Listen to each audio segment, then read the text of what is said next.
There we go. Holy moly.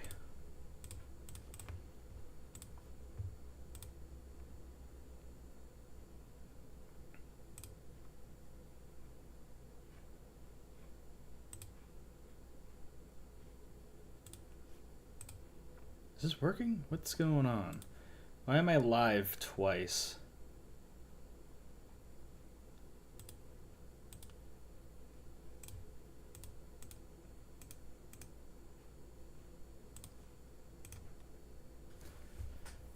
Just have to...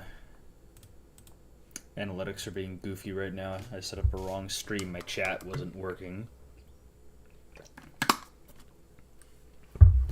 Oh, wonderful. We've got people here already. Hello, DJ Dead Pig. Hello, Superstar64. Just starting a bit early.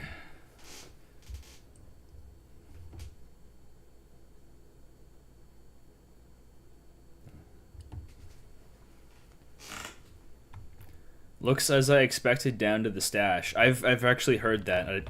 It's hard to explain, but a lot of people have told me you sound like you have a mustache. And it's true. It's like the one part of me I don't want to shave. I'd rather shave my eyebrows than my mustache. Hello, I see a lot of people, like an absurd amount of people joining. Hello, Lilith, Coca Cody, Big Benny, Jalen Boone, Tyrant, and Arrow. I remember, you were there last stream. Hello, Arrow. This guy was kind of an MVP, the last one. Just gonna give it another couple minutes. People want to join in. Because as I've got a bunch of tabs open here, and I will be explaining a brief overview of what's going on.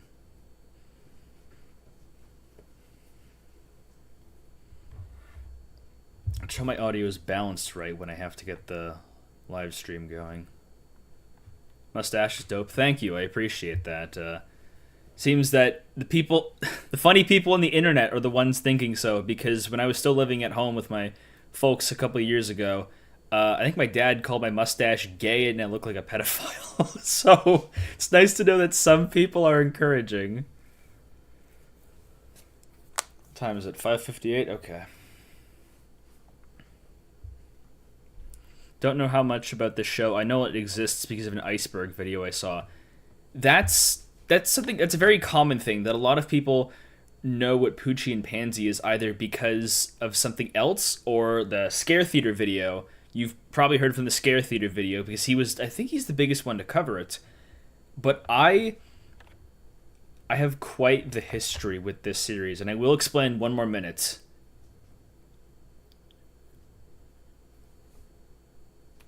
Looks beautiful. Thank you, Coca Cody. I very much appreciate that. Looks like an uncle mustache. Don't worry, I am very much prepared to be the crazy uncle. I'll be all your crazy uncle. Don't worry. And there's nothing a crazy uncle does better than show children who are not their own children very strange media, because that's what happened to me. That's what's happening to all you. Any underage viewers, Uncle Peter's gonna show you something pretty creepy. Okay, 6 o'clock, so now it is officially time to introduce the stream and what's going on. So, as you might have seen from the YouTube comments, the community post, I want to introduce you to a very, very old series, and now it's called Poochee and Pansy. And it's really interesting because I'll look in the description here. It says, November 7th, 2009. That's really old for, this is old YouTube stuff. 2009, well, for someone like me, it's not that far. 2009 is when I kind of got started on YouTube. But for a lot of people, this is way before the age of, internet horror. Now, something interesting is that this is actually an edited description. The Dream Axiom thing was not in the original upload. It's been modified, and you can see it's actually unlisted. This is an unlisted upload. And one of the only ways you'll ever really get to see it is through the playlist here that I have. And you can find this here has most, at least, the unlisted uploads, and there is a reason why some of these are unlisted. And we're just going to go through one by one, and I have all these tabs here that I'm going to explain like in order of each other, except for this. This is one on my own time. Don't worry about that one. But enough of the introductions. I just want to get started into episode 1. Now, I'm going to turn up the volume, but I'm not even kidding about this. You may want to like mess with your headphone settings, because there is a screamer, and usually I don't care about jump scares, but this one is so goddamn loud. It's so catastrophically loud that like you will get like your cranium cracked and damaged if you aren't careful. But I want to introduce you to episode 1 of Poochee and Pansy, the quest for the Midnight Crown. This is so nostalgic for me because little bit of Peter lore here. In high school, I actually made a video project, like it was some kind of multimedia class, and kind of as a precursor to what I do on YouTube now is I edited together a really shoddy video kind of explaining what the series was in high school on Adobe Premiere Elements Pro, which is an awful piece of software. It's not too bad if you're learning the very basics of how to video edit like I was at the time, but if you want to use Premiere, I'm just saying, Google Reddit Gen P. You will find how to get Premiere. I can lead you to that lake, but you're gonna have to lap up the water yourself. Now, let's watch episode 1. I'm gonna see if I can full screen it. Hopefully, it doesn't break my setup here. Just gonna test it. Might look awkward for a second. Okay.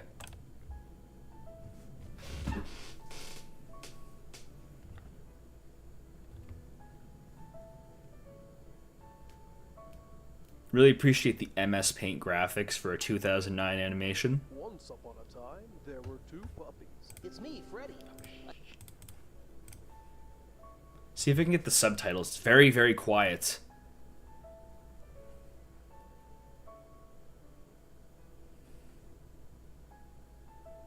Once upon a time, there were 2 puppies named Poochee and Pansy. There they are. Poochee had something very important to tell Pansy. Hey, Pansy, guess what? What, Poochie? I had a really weird dream last night. I had one too. What was yours about, Poochie?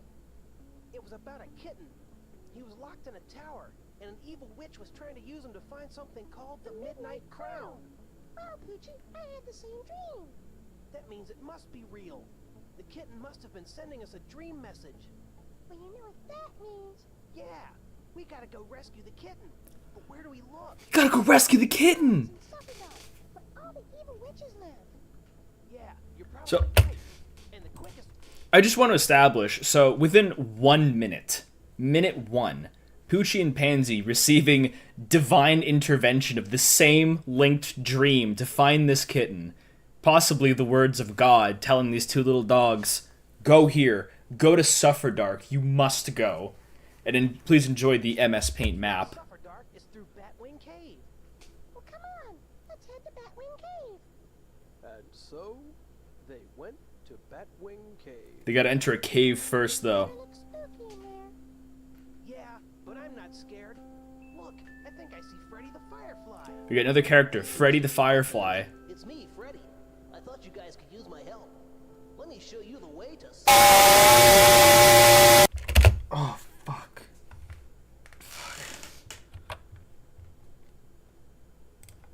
Oh, fuck, shit. Okay, so, remember how I warned you to lower your headphones? I forgot. I actually forgot when when that was showing up. So, yeah, episode 1. And imagine being a child in 2009 getting jump scared by that with no clue. That was me. Okay, that was me in like 2009. And this is me now in 2024 getting jump scared by that same goddamn skeleton.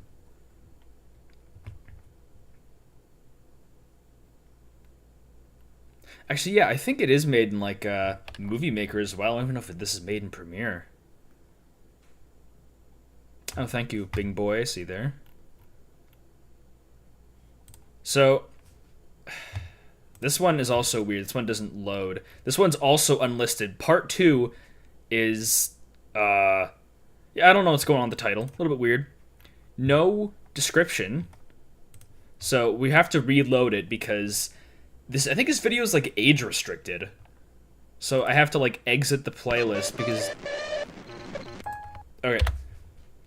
I had to like, exit the playlist because immediately, right after that skeleton jump scare, if you were able to see this before it was unlisted, well, I'll just let it speak for itself.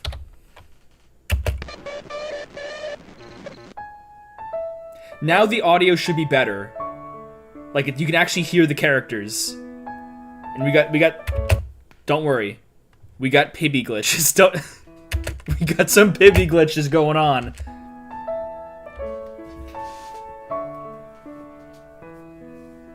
Poochee and Pansy. Fuck. I forgot about that one. Oh my god. I forgot about that. There's not even an audio cue. Oh, that's dirty. That was one frame too. See if I can like catch it. There it is. It's like this. Oh my god. I don't remember how to like go frame by frame. There it is. You see that? That was like 1 second. That sick bastard who made that hid that in 2000. Oh, okay. This actually got re-uploaded. That's why. Oh, yeah, I remember. So, part 2 was actually taken down originally. Like, it was removed from YouTube. So, this is a re-upload by the official channel in 2015.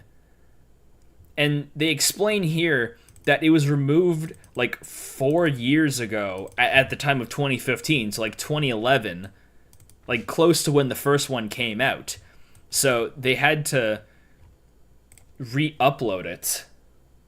Oh, I gotta limit it. Yeah, my audio sucks. Sorry. Let's see here. I've lowered it a little bit. I hope this isn't too bad. Can I not drop fucking frames, please? So if the stream is a little low, it's because my fucking roommate enjoys playing League of Legends on Ethernet and just sucking up all the internet. But let's get back to the actual video here. If I can... Poochee and Pansy. Poochee and Pansy. Poochee and Pansy. Poochee and Pansy. Poochee and Pansy. We got more Pibby Poochie and glitches. Pansy.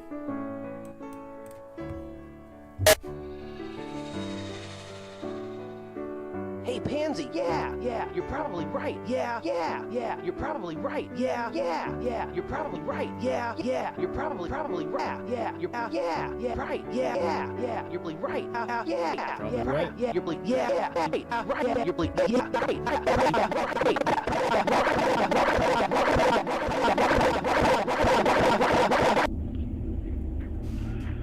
I don't remember that.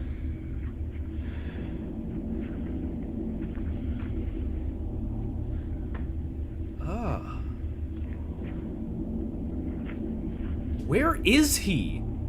Who is this?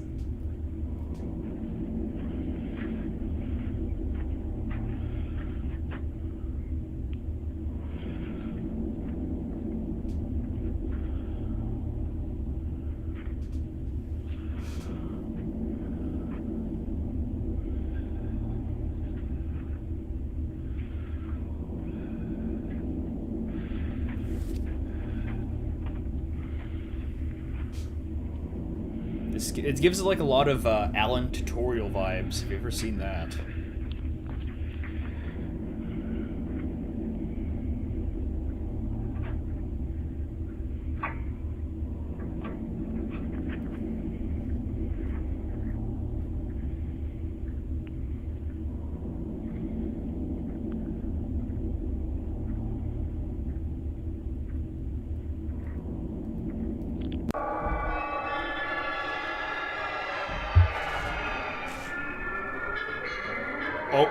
There he is.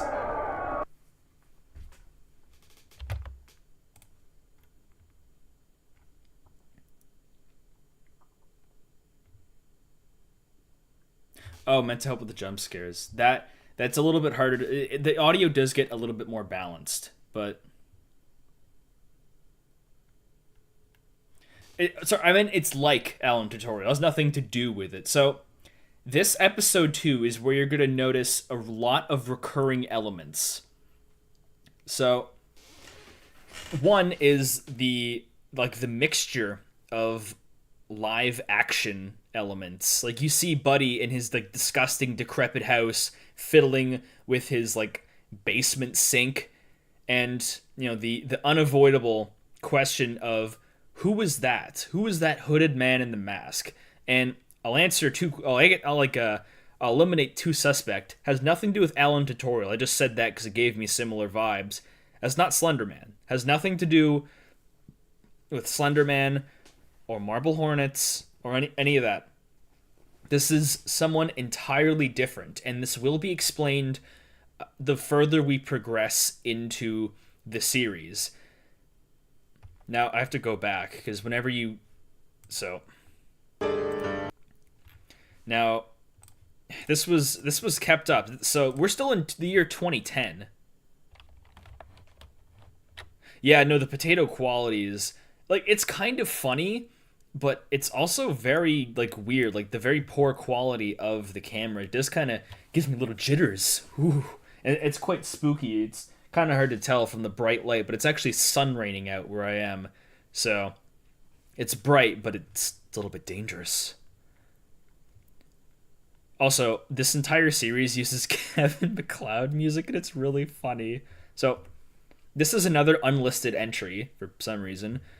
And the description reads, Poochee and Pansy are going to the Witch in Strife Tower. So, it's like they skipped over the cave adventure, and then you see that really, like, weird, bugged-up footage that it's not really explained. Like, it takes a previous scene from the first episode, but it's, like, altered. I hate to keep repeating myself. It's literally just, like, glitched out, like a Pibby thing. But let's get into the episode 3. And you'll notice that, it's gone dark. Poochee and Pansy's serious now. It's black and red. They're not messing around. Oh, it's back to normal. Don't worry. Pibby glitch is gone. Poochee and Pansy have made their way to Sufferdark, where they finally... Oh, you see that? Look at this guy. That look familiar? Guy in a white mask, hoodie. So, he went from recording himself in like a dingy potato quality 2024 Android camera to appearing in like this MS Paint cartoon. And you're going to notice this figure a lot. You're going to notice that kind of mix of live action and like MS Paint cartoon stuff.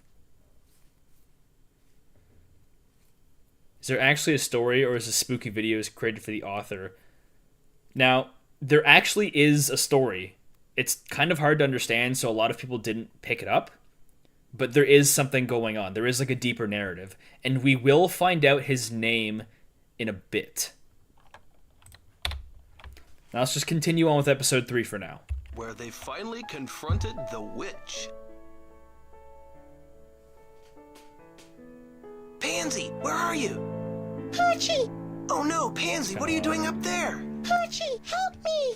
Pansy, how do I get you down from there? Welcome, Poochie. If you ever want to see your little girlfriend alive again, you will do exactly as I said. You sit right where you are, and I'm going to come over there and take your eyes. No, Poochie, don't do it! I don't know what else to do, Pansy. I don't know how else to save you.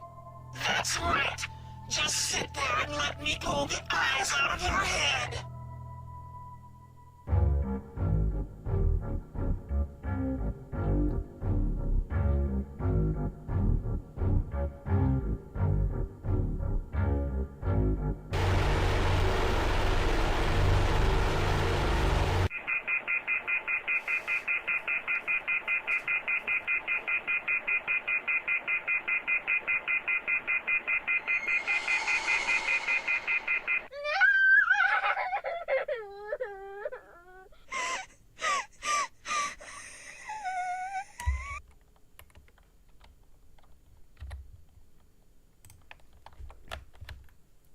So episode 3 has, so looks like Pansy's been captured, and Poochie has to get his eyes torn out by this like MS Paint witch in order to save her. And instead of actually showing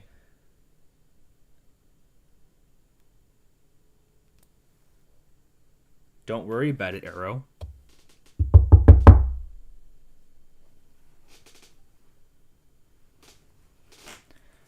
Oh yeah, you're going to expect that. So now we see here that instead of seeing any footage of the dog's eyes being torn out, we get weird stock like footage of a fan and then the phone in like the worst quality ever, and the white woman jump scare with crying noises. But in case you couldn't see from like the eyeball popping out, that is like it's like a mannequin or a doll. That is not an actual person. Trust me, there is no human body in this. I can promise you that.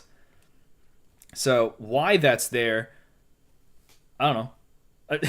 I don't know. It's just kind of spooky. But more interesting than that is the text here. You are alone, but you do not know it. We don't really know who wrote that. So it's like someone is kind of communicating through the cartoon in a little bit. Like it could be that hooded figure we saw in the background. Like this guy here. Finally confronted the work where they Oops. Are you kidding me? suffer dark. There we go. It could be the gentleman over there in the hood trying to communicate. Yeah, can't say there's no people being harmed, but there is dogs having their organs taken out. So you can look forward to that. Now, let's jump into something really interesting.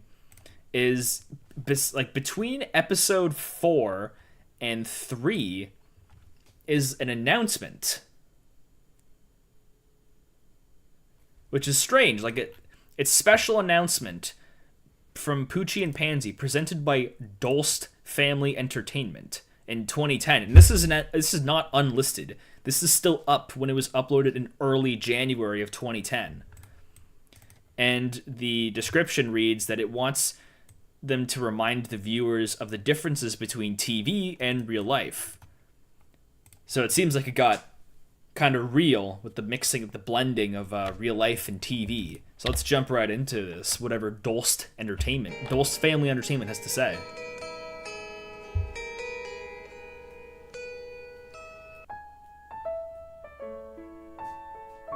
Hi, I'm Poochie, And I'm Pansy. and we're from Poochie and Pansy. We're here to remind you that sometimes you see scary things on TV. But remember, what's on TV is what's make-believe. When you go outside and look at the rest of the world, that's real. So don't be They've gone evil. They've gone Friday Night fucking evil mode. And he turns into the hooded guy. There's the white woman. You are alone. More footage.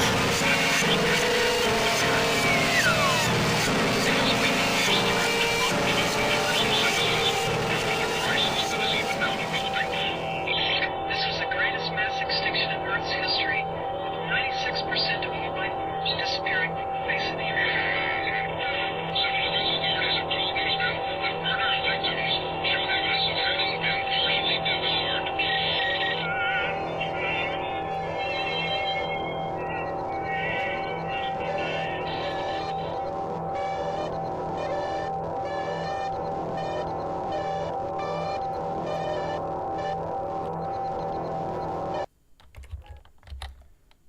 Okay.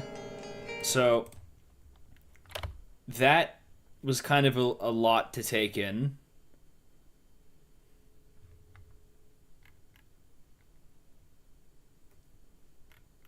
So I need to go through this whole thing again because it got kind of confusing. And I do want to say that Dolst Family Entertainment, as you might imagine, does not exist.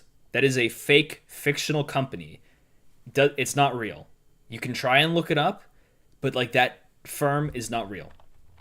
Now, I want to kind of go through it, and you'll notice that here... What's on TV is what's make-believe. When you go outside and look at the rest of the world, that's real. So, when Poochee is talking to the viewer, assumedly, because they're facing the camera as like an announcement from the fictional company, he's saying that the stuff on TV is fake, but there's a bug. And then he says the stuff outside in the real world is reality, but there's another bug. So, something's a little bit strange. It's like the words are getting kind of jumbled up. Like maybe they're swapped, that everything on TV is what is real, but everything in the reality is fake. I actually don't know what Dolst means. It might be German or something. I'm not really sure. So someone's going to have to educate me what Dolst means, if it means anything. Now, you'll notice when they start going like evil creepypasta mode that the witch turns into the hooded guy, the guy in the blue hoodie and the mask. So clearly, Buddy is trying to communicate to us through this fictional series, which how he has a connection to it is kind of questionable. But there's a lot of other hidden elements in the hidden. So another message of "You are alone." More footage, like this guy's in a driveway.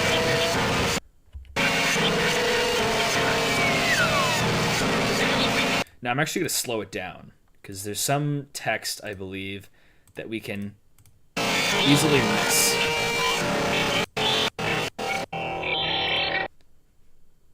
Now see this screen here, trying to oh yeah. Oh duh, that, of course that makes sense. I just read something in the chat that, like, duh, but...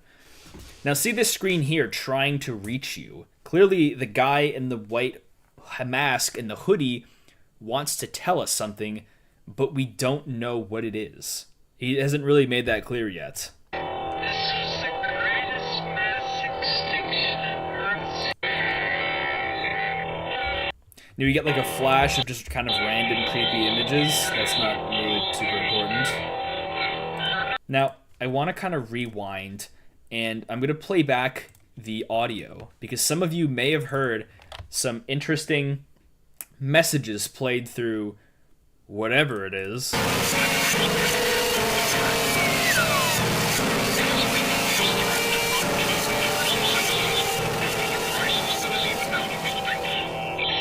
was the greatest mass extinction in Earth's history, with 96% of all life forms disappearing from the face of the Earth. So, it might have been difficult to decipher, but I know what it said. It said that this is the greatest mass extinction in Earth's history. 96% of mobile homes disappeared off the face of the Earth. So, what's going on? So, we don't really know where that voice came from. It seems to be coming from reality, like someone... It's distorted, but it seems to be coming from a video camera. It might maybe from a news report or radio. But something is going on that is apparently causing the planet, like outside of the realm of Poochee and Pansy, to just be wiped out. Even life forms. Something is going on. Disappearing off the face of the Earth. I don't know.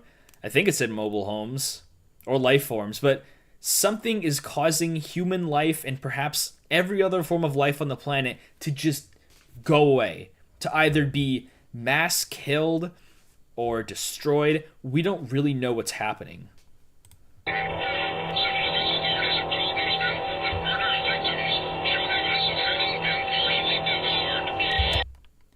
That one's kind of hard to decipher, but I'm pretty sure I heard murder victims, and then some more gibberish, completely devoured. So, if that is correct, they're calling it murders, which means something is attacking people on a scale never before seen in human history, and just like eating them, devouring them. As you can see Buddy walk through a church here.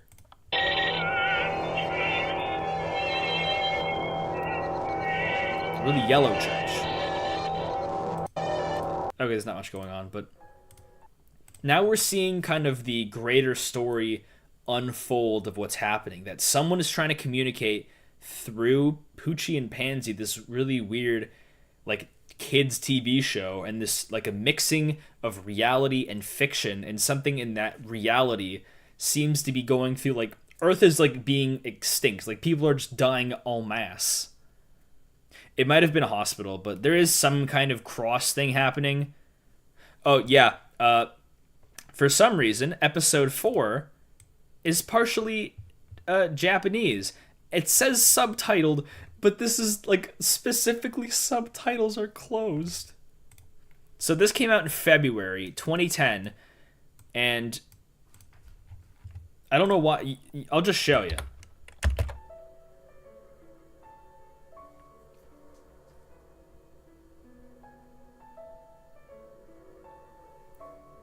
Poochie とパンジーは魔女を敗北させた。プチとパンジーは子猫を救う。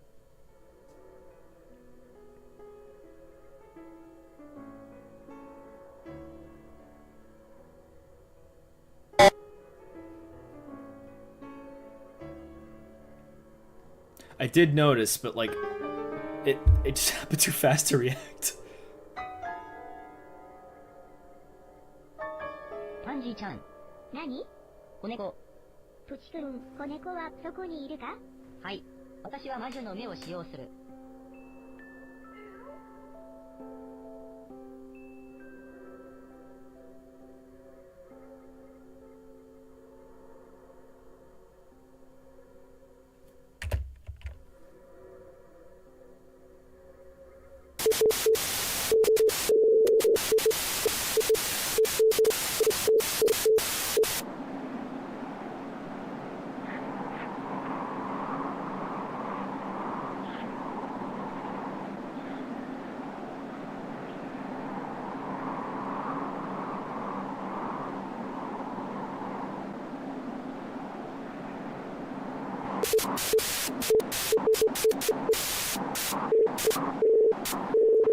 Find you. That's a repeating phrase going on right now.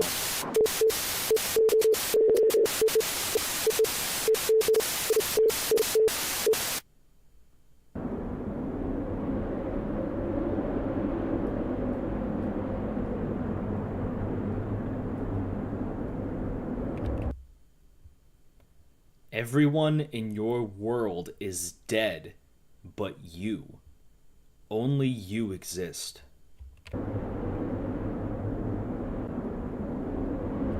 Find you.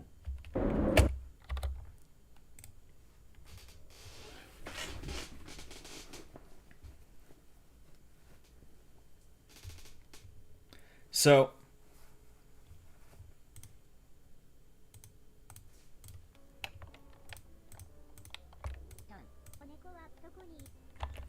we see that Poochie has his, like, he only got one eye plucked out, but again, the series skips the encounter with the witch, and they defeated her, but they just put one of her eyes in his missing one. He got, like, a warrior cat's upgrade, and with that, he has some kind of magic ability to see the cat.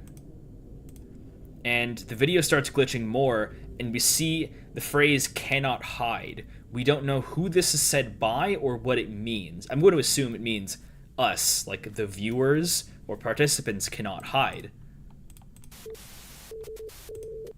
And I'll be honest, I actually didn't know that there was Morse code. I literally forgot Morse code. I'm pretty sure it might be, and I didn't know that, so I don't really have anything prepared. If someone wants to to download this video and try and translate the Morse code and bring it to my attention, I would be more than happy to figure that out. But there's a lot more communication going on from the guy in the hoodie. Because the phrase "find you" is repeated constantly throughout. I don't know, it could be from the guy, but something or someone might find you, or you have to find you. It's very ambiguous phrasing.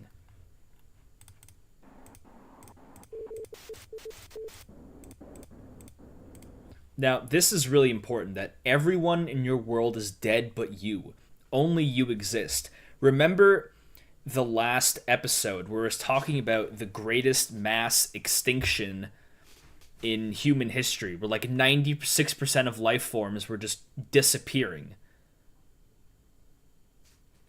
That tracks. If everyone in the world is going to die except one person, then that like makes sense. Like it's a more consistent narrative. But notice how he says in your world, implying a world unique to the individual rather than just the Earth. I don't know how to avoid mass extinction. I think you just plug your nose, put your head in the sand, you should be fine. You gotta get like a, think of it like Fallout terms. You gotta find a vault, like a bunker or something. Maybe you're like that weird guy in Fallout 4 with the crown, but you just do that, A-okay. Now imagine that. I want you to imagine that the entire world is massacred. All humans, all life, gone. Except you. You, viewers. You, Klexit. You are the only one alive on Earth. Everyone else is dead. And it's up to you to do something.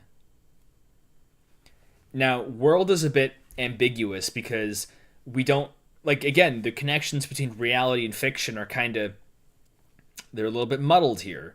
So we don't know if it's like a metaphorical world or like a genuine planet. If it's metaphorical, well, it's a bit more self-explanatory, but if it's genuine, that it means the planet is in fact gone except you, and if it's your world, it might imply the existence of other worlds, perhaps. I want you to sit with that question as I move on to the next entry, part 5.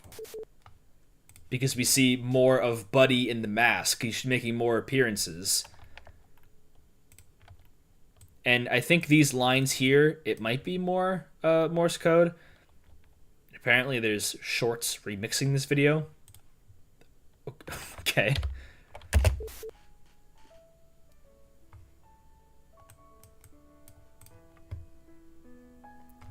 What was that?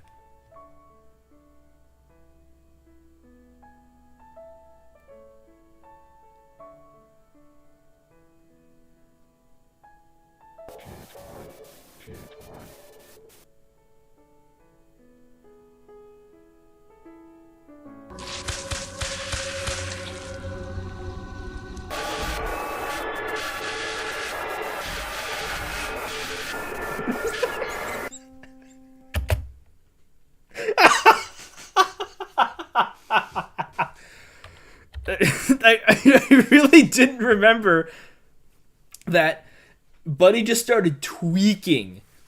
Like, dude in the mask started freaking out. So, he's just tweaking. Guy in the hood really wants you to know you're the only one.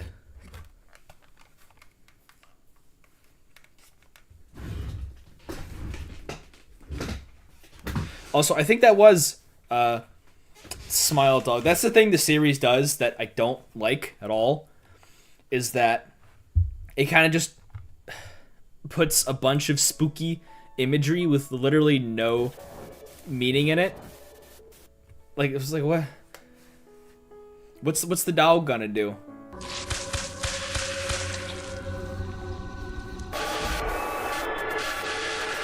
He's just tweaking out. He's unstable. He's crazy. He's out of control. He looks like Mario Judah. Actually. Yeah. I can't play the music, but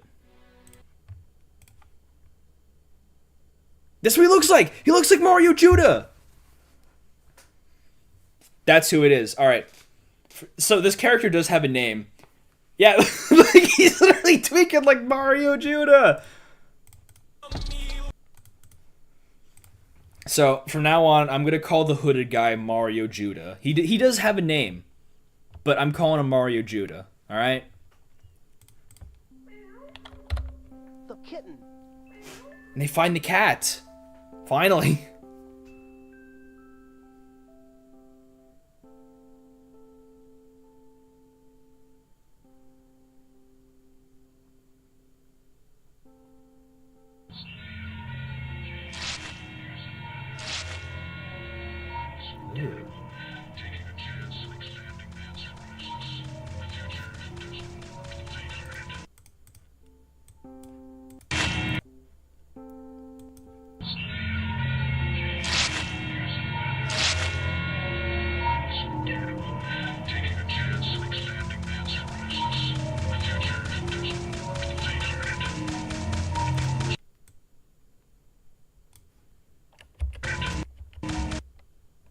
Symbol. That symbol there. G.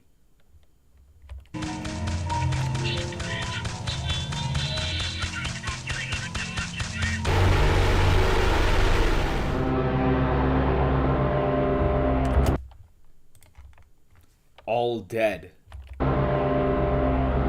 Find you.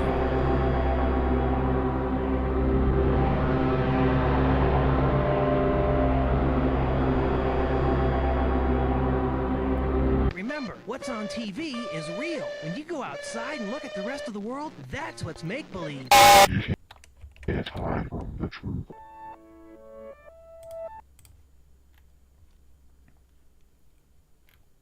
Yeah, don't worry about Mario. He's chilling. He's chilling.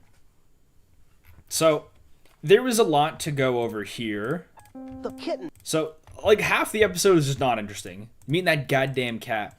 But I want you to notice that all of the buildings this guy has, like, all the locations he's going to are abandoned. From, like, the video perspective. They're gone.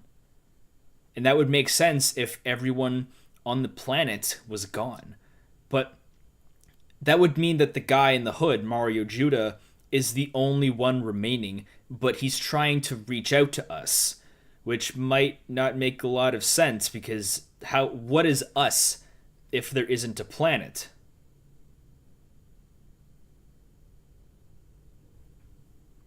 That's why I propose kind of like a many worlds thing going on, that Mario Judah is the only one left alive on his reality, his Earth, trying to reach out to other Earths.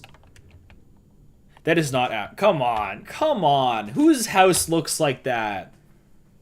Like, I know most people here are probably American, but like, come on. That's a desolated shack. Yeah, there is like the frame by frame. That's how I found the G key. If we get more of the spooky.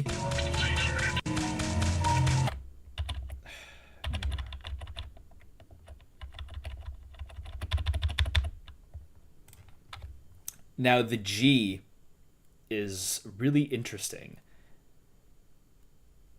So, what is this symbol? I think it's a G. Or maybe a J. Now, oh, it collects at your high. Run! They're after you, the gangadiddle's fucking after you! Run! Don't worry about that. Okay, so, going back to the G symbol, we don't know what this is yet. So, whatever limited forms of communication that the Mario Judah has for us, G, he wants us to remember G.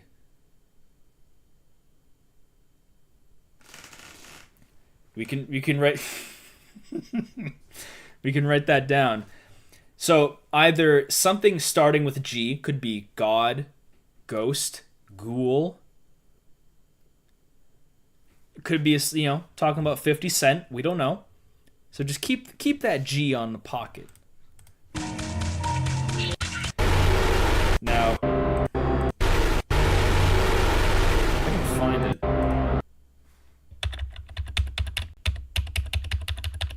If we examine the phrase all dead, that would line up with everyone dying on Earth, that Mario Judah, on his Earth, everyone died, so all people are dead.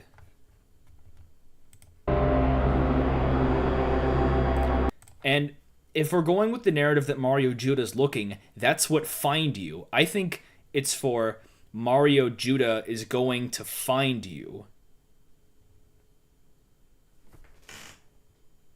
Gee, forgot. Oh. You telling me this guy's gonna travel through the earth and create a whole kids cartoon just for the booty? On God? On Ja? No Diddy? Oh. Chat, execute this man.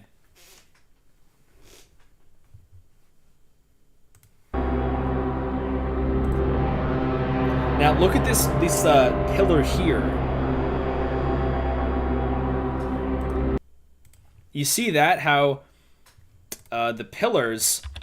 If I can...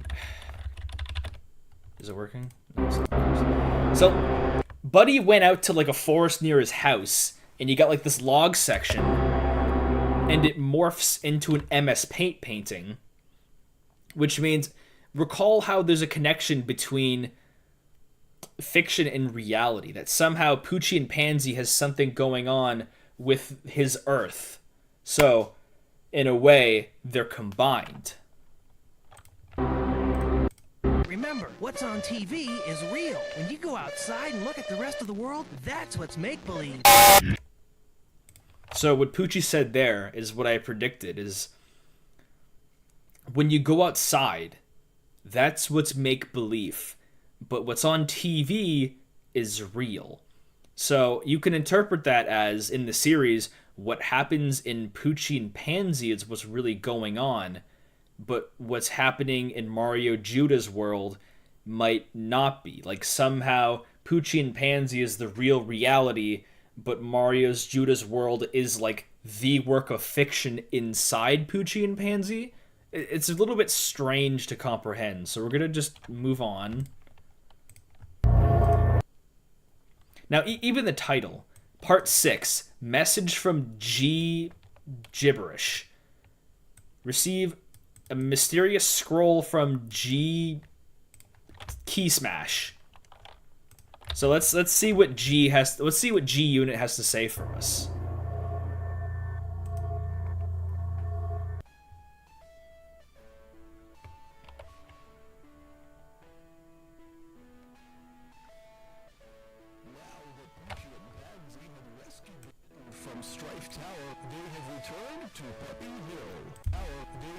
Don't think I didn't...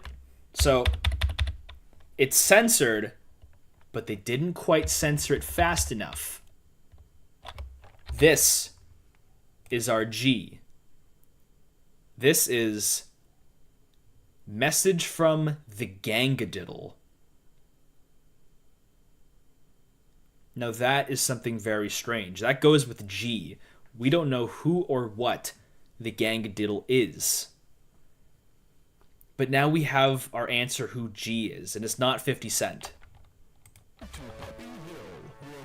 But, so if it's a message received from something called the Gangadiddle, is that what Mario Judah is?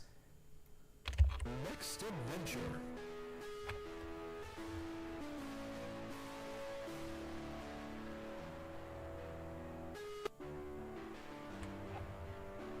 Wow, Poochie, your eye looks like it's back to normal. Yeah, that's one of the powers of the witch's eye. I can make it look like my normal eye. What is that? Look, a scroll. It says it's from the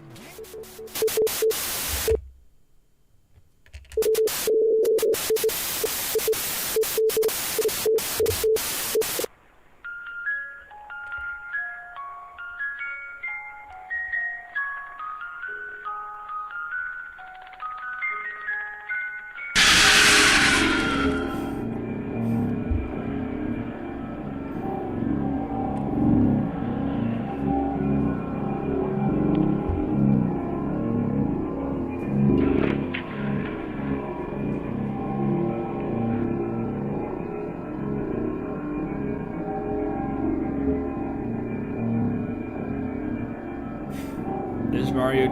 He's going crazy.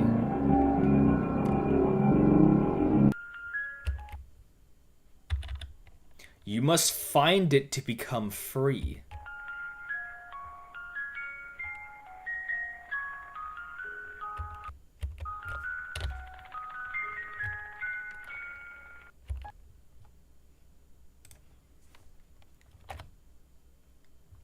So,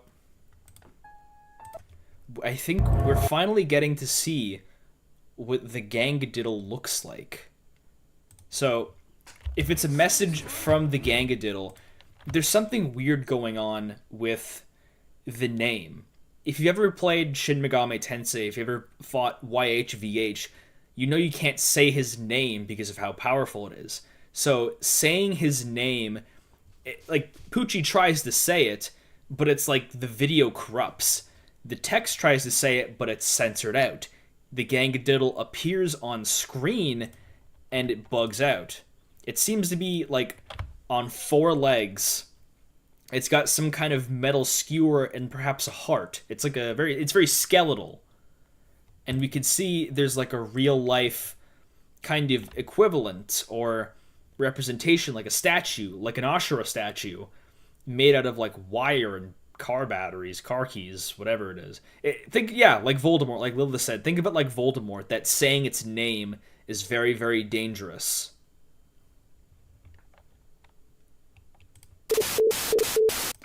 Also, yeah, I don't know what's up with the panda toy. I don't know why they chose to... That was a creative choice. We got more footage of this going on. I also want to point out that this doll kind of looks like Nagito from Danganronpa, which is like the opposite of scary. Oh, Hajime, we need to find the gangadiddle to beat the killing game, Hajime. More panda.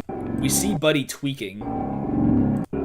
But we're getting a message that we have to find it to become free. And perhaps we have to find the gangadiddle to become free. But we don't... What does freedom really mean? Who the fuck spawned my goddamn... Okay. Hajime, we need to rescue the kitten. Actually, that kind of reminds me. What if this series is just a big Danganronpa reference? Maybe removing his eye is either a reference to Fuyuhiko or it's a reference to Nagito taking his arm off to replace it with Junko's. You never know. This came out in like 2010. I don't remember when the second game came out, so I don't know. But to find it either refers to the gangadiddle trying to find us or the other way around. And either freedom could mean escaping from whatever's happening on the planet or just die. What do you mean spoil? That game has been out for like 11 years. Don't worry about it. That's not even that much of a spoil. Don't worry about it. Don't worry about it. Go on YouTube right now. Search up the cutscenes. It's like easy. You don't even have to play the game. It's a visual novel. Don't even have to read it for your own. You don't even need to buy the game. I am actually shocked that so many people did not play that game. But, you know, in February, there seems to be a call to action. Like, we, the viewers, need to find the gangadiddle. Message from Hitler's son. Okay. Yeah, these are all, like... A lot of these comments are really new. The message from the dank meme. Oh.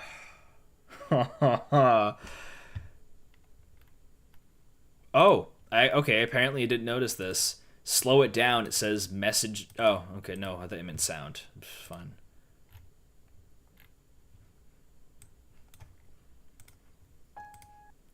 So, we got that. And let's go on to episode 7. RX6... gibberish.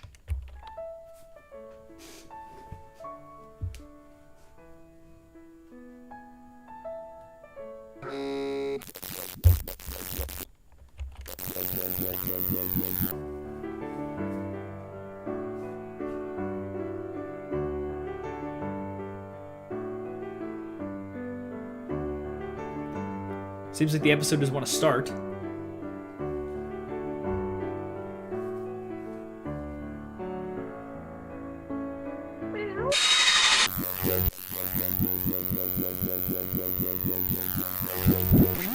what's on TV is real. When you go outside and look at the rest of the world, that's what's make-believe. So don't be scared.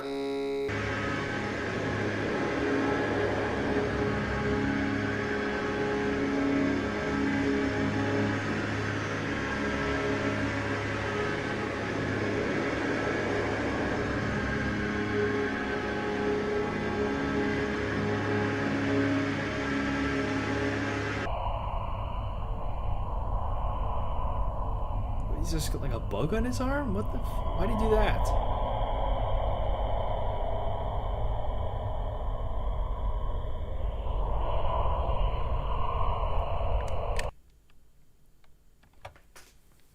So, David's mind traverses many parallels.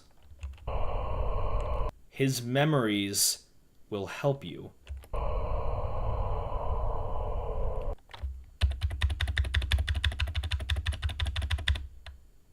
We have a code. XRZ9HOUF or OUIFE. I don't know what A. I think it's an A. G.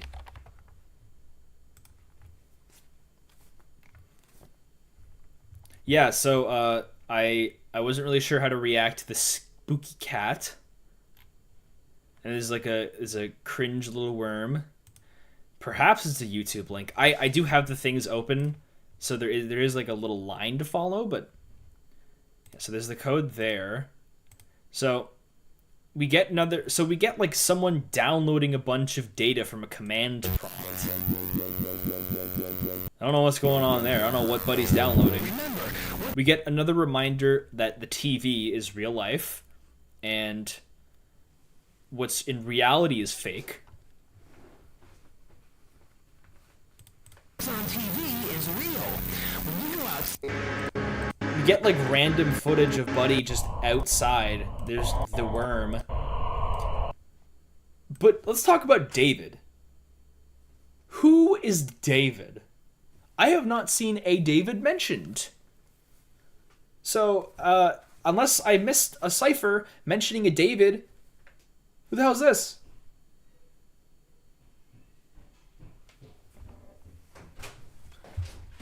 Hold it. What? I'm live streaming. Oh, you missed free bread at work. There you go, buddy. Aw, what a gift. 2 free loaves! 2 free loaves. 2 free loaves! 2 free loaves. I got a gift from the gangadiddle.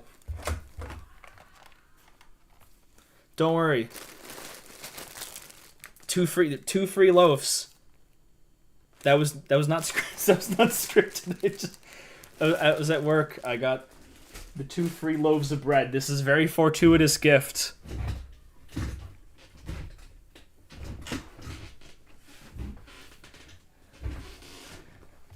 Unfortunately, that was not David. As much as I wish to say, I saw the ARG that is 12 years old by David living downstairs and handing me 2 free loaves. That's not the situation. Actually, I didn't even look. I didn't even look what kind. So, this is a croissant loaf. That's cool. This is blueberry muffin. Breakfast bread. Okay, it sounds tasty, but it would make me even chubbier, so I'll have to be very careful with that. But the croissant bread sounds incredible for grilled cheese.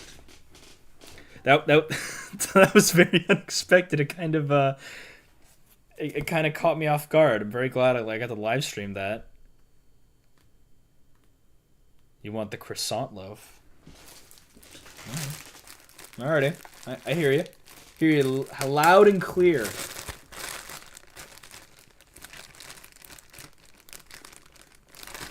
Oh.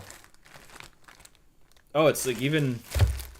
It's even like kind of shaped like a croissant.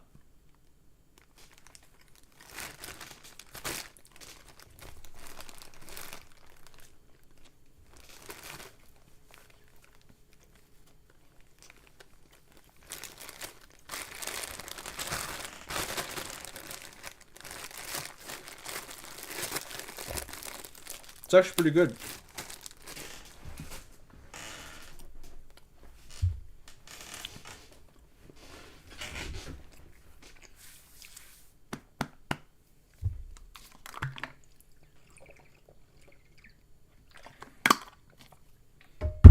Sorry, Klexit. It's a eat bread or be eaten world.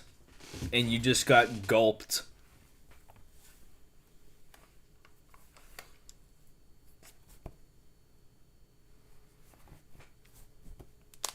Really is. Maybe, yeah. What I was saying, Klexit really is like the only denizen of his world, alright? I'm his gangadiddle. I'm his denizen. He's gotta go god tier on his homestuck earth or whatever that happened, however that worked. Okay, I kind of just like unintentionally nuked the tone, but so we need to move on to, let's go back to David. I completely forgot this character. So it says that his mind has been going through parallels, either parallels of his own minds, like there's different versions of David, or like parallel worlds. His memories will help you. Don't know memories of what? Perhaps the live action footage on screen is of David's perspective. Not sure how those will be helpful, but we have that cipher. And then G. I did not know that, Klex. I'm sorry, but don't worry.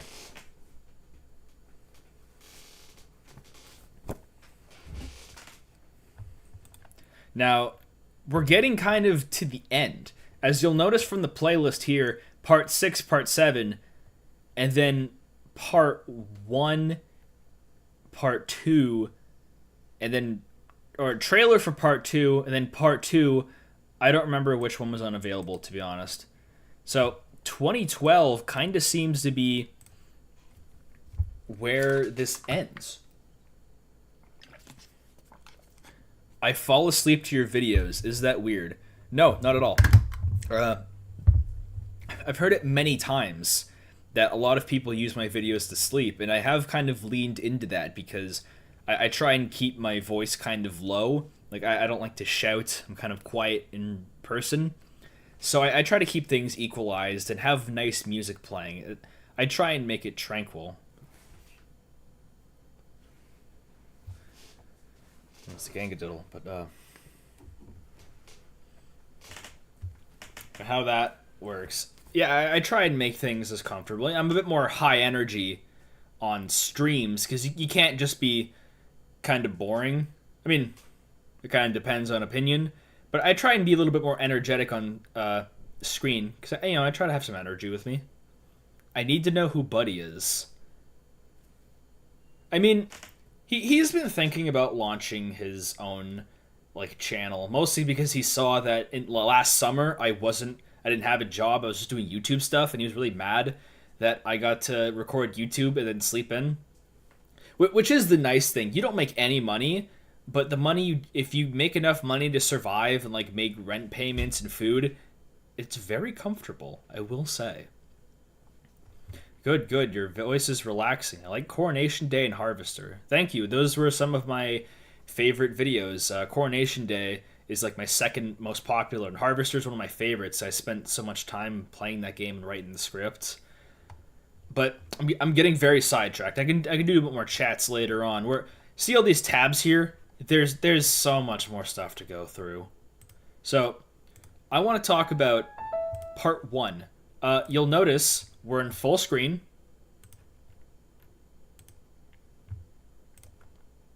Okay.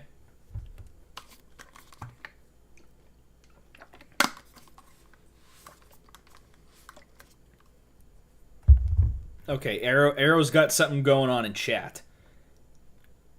88, 82, 50, 57, 104, 48, 117, 108, 70, 101, 114. I'll be honest, as much as I like ARGs, I don't always have the patience to solve them. I spend a lot of time doing stuff, but it's like I ain't got no time for no ciphers. I ain't got no time for that. Now I do want to call attention to this upload. This came out in 2019. So 2012, 2019. What happened?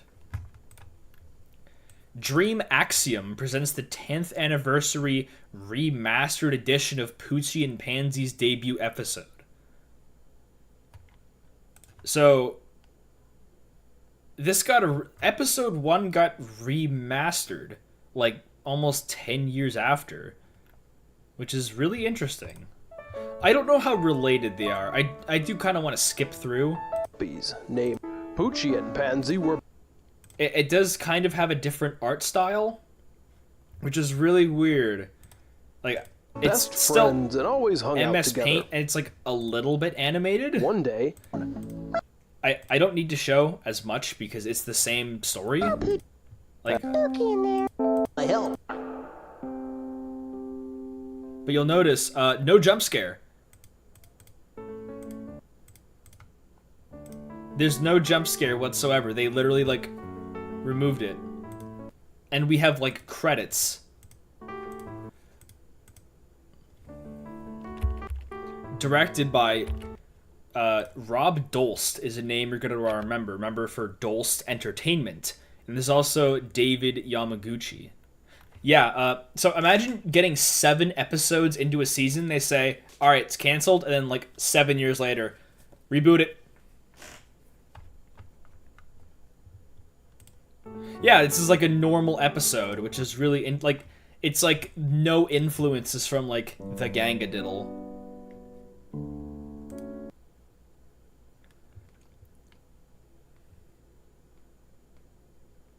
So, the second, this is also unlisted, in January of 2020.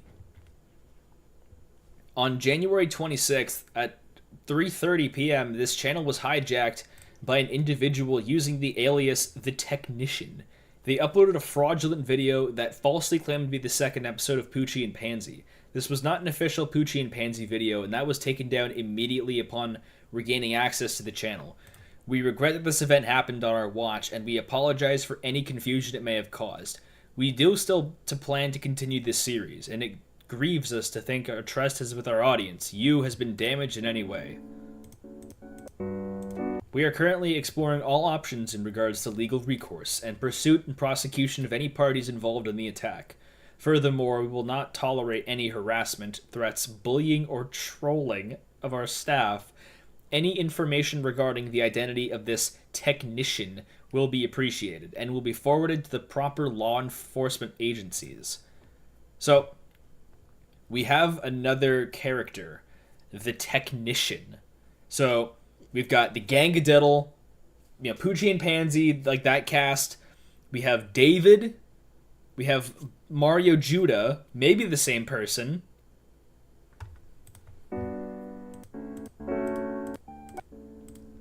The fraudulent video made references to an alternate reality game, or ARG. Though we at Dream Axiom celebrate all forms of entertainment and may consider such an avenue in the future, we are not hosting or operating any hyperfiction. I've never heard the term hyperfiction in my life. I've heard of, like, unfiction. Hyperfiction? Like... or alternate reality games at this time. We look forward to getting back to our work in entertainment and making the world a more fun place. Sincerely, Dream Axiom Team. This is like their DeviantArt logo. So, I'm not really sure what to make of this, because they're kind of not so subtly like, we might have an ARG going. Ooh.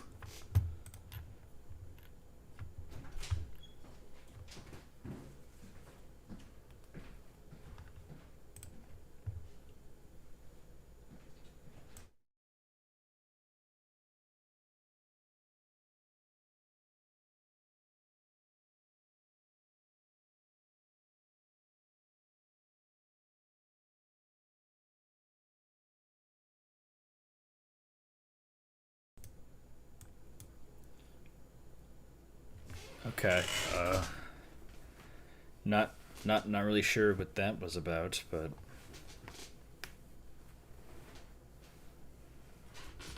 don't worry about that mysterious man. So this is kind of like a fake way to throw off the trail from years later of the ARG. So I don't remember if this was 2. So this is like the remaster of the second episode. And Pansy. Our trip through the cave should be a breeze. Stay close. And Now, we actually get to see this character we barely got to see, Freddy the Firefly here. And we actually see their way through the cave. Watch out for luck or another pansy. You still have that golden seashell we found on Long Way Road? yeah. Poochie? Any Rock bats. Oh. where are we? Is that so? This one has also no edits to it. And this came out in 2021. Like, this is very, very recent. Now, let's check their channel. They have stuff going on. They do have the third one that wasn't in the playlist. If you ever want to So there's like an updated form of the witch.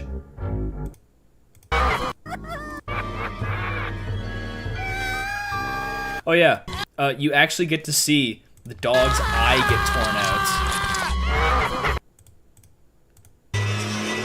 And the dog, Pansy's like energy crying does something. So that's pretty cool. Just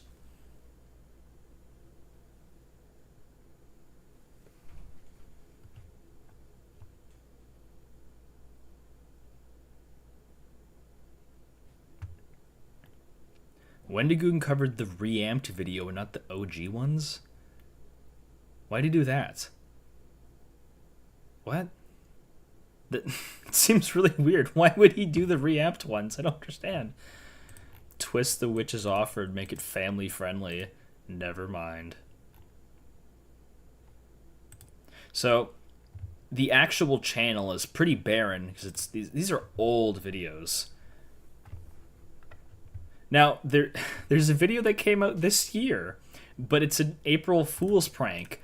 Poochee and Bugbo. Hi.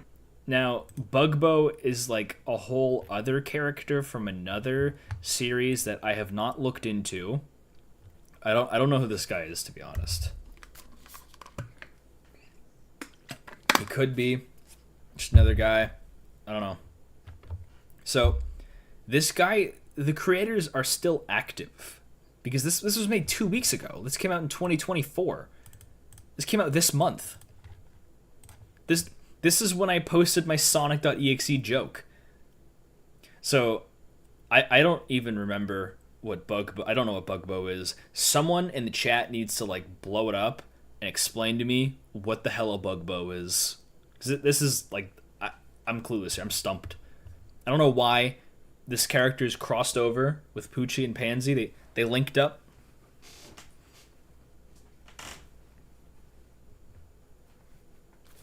Bugbo is a show that tries to recreate the look and feel of 2000s Flash animations. Nothing spooky happens. Oh, okay, so it's like its own internet thing, but Poochee and Pansy either got in contact with the guy or they just use his character as a troll. Oh, no, I think I found the channel's here. Okay. Or, yeah, here's Bugbo's channel, I think. Yeah, so they just got in contact. They're cheap. They're bros now. So this is officially all that is of the Poochee and Pansy saga on the official channel. Not like 9 videos, most of them are unlisted. But something kind of sticks out here. PoochieandPansy.com. So I'll give a bit of a refresher that we have a lot of Bugbo side. Maybe one day I'll do a whole separate thing for Bugbo. But if you want to look into it super, super deep, Bugbo is part of like the Poochie and Pansy multiverse or universe. I keep making Pibby jokes, but this really is like just Pibby. That's literally just the concept. So there's an official website, but what was going on is that let's check the website. It's all done in like the same MS Paint style with like a parallaxing background, and it's talking about the newer stuff, copyright. This was not made in 2009. I'm pretty sure this came up like this year or last year. And we'll go through each tab. Like news, it's the April Fools. We've been working on this collaboration for quite a while. We're delighted to present this new adventure. Pansy and Gradient Joe have taken early retirement, leaving Bugbo and Poochie to embark on new quests and adventures. This summer of 2024 is going to be exciting as we traverse the perverse multiverse for better or worse, retrieving a purse, driving a hearse, but never being terse. I don't know if that's like actually a thing that's happening or if it's just like an AI troll, but we're on Rumble. Okay. Yeah, the site is live. In January, the 20th of January of this year is when this website cropped up. Or at least when it like started. Yeah, okay. It started this year. So here's all the socials. There is an official Poochie and Pansy account. There's not much going on. They only really upload when there's something to do. I'm recreating Chicken Little. That's even scarier than Poochie and Pansy. Jesus. There is stuff going on. Yeah, there's like a little bit of ARG stuff. Like I honestly don't know how to define it, and you'll see more as things go on, because I have many other tabs. So the website is not super interesting. Like it only really shows the new stuff. Quest for the Midnight Crown, Danger in the Dark, Witch's Bargain, these three here, but it's missing all the old stuff. There's a fan art page. Whoa, that is some Warrior Cats. That is that's DeviantArt Warrior Cats stuff. Oh. Totally off topic, and sorry, I've been meaning to ask you if you were going to ever do a video on SM64 Classified. I think that's like a Mario ARG series. Is that like where a guy is developing Super Mario 64 and like they run into weird developments, and there's like all the in-game stuff, like the internal solar plexus of the castle. Like it tries to get a lot of the Wario apparition stuff in. I've actually not seen it. I have not seen a lot of Mario ARGs, to be honest. So we just have some cute, very deviant art. This is exciting. Apparently, there's going to be merchandise. If there's merchandise, we plan to offer plushes, shirts, and other Poochie and Pansy memorabilia. Do you know how hard a Poochie and Pansy shirt would go? How excellent? I would buy a plush set of those in a heartbeat. You have no idea. And you know who would go great with? Give me a second.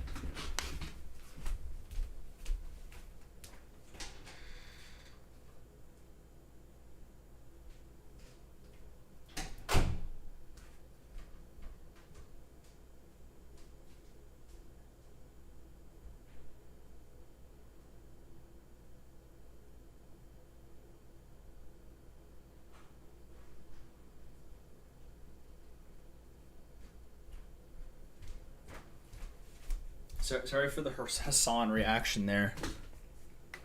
I don't have any merchandise, no. But you know what a Poochie and Pansy plush would go best with? Her. Do you remember her? Because I do. She's my favorite. Just have one of these and then by side on like a shelf would be excellent. But you know what really bugs me about Fran Bow? Like 2-3 months ago, Super Rare Games had a physical edition for Switch, and it's gone. 3,000 copies and sold out. Fran Bow. It's gone. You can't get that game physically, and I was so mad. I wanted to die. I wanted to put a plastic bag over my head. And if you don't know what that character is, grab it again. This is Fran Bow from the game Fran Bow. It's a makeship thing. I don't usually get makeship, but I love this game quite a bit, so I had to make an exception. And I don't own any Fumos because I'm not a weeaboo. Those are very expensive, and I don't really particularly care for most of the things that Fumos are made out of. But I have heard there's a Saya no Uta Fumo. I kind of like that, to be honest, but yeah, there was no press for a physical version of Fran Bow, and it's gone. They sold 3,000 copies, and it's from the UK. So the only way you're gonna get it is you have to get scalped. What's your opinion on it word? What in the God's name is an it word?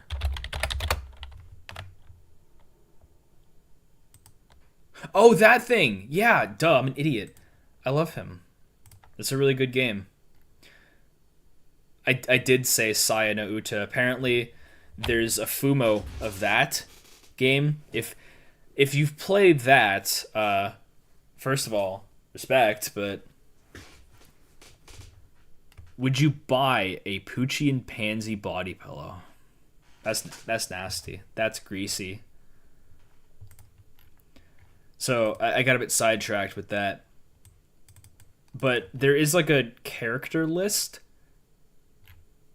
It's not really super important. There is contact. If you want to like contact them. I don't really want to do this right now. Can I get a Fumo of you? I don't know about Fumo, but I know Makeship likes to get a lot of like big YouTubers get that. I don't know if I'd ever go for that because I feel like it's kind of weird to have like a toy made of a real person. I mean, I'm not even at the point where like I could reasonably sell those, because if you don't get a specific amount of like purchases for a makeshift or a makeship, then it gets refunded. And that would be so embarrassing to have one of those and then just no one buys it. So like everyone's time just gets wasted. And I don't know. I feel like having a weird plush toy of a guy with a mustache, a mullet, and a Cheetos tie-dye shirt would be very weird on someone's shelf. Let me get this green background off because I have another tab to explore up here. So this is another YouTube channel called The Technician Loves You, Gangadiddle Edition. Channel previously owned by Nathan Israel. In 2009, he bound the Gangadiddle. The hunters found it and saved the world. The hunt is over and he woke up and stuff happened and everybody went underground for years and blah blah blah. Nobody cares. And Nathan's not capable of operating computers these days. And he's locked up anyway. So that's why I hacked this channel. Remember, kids, the technician loves you. So we have another character, Nathan Israel.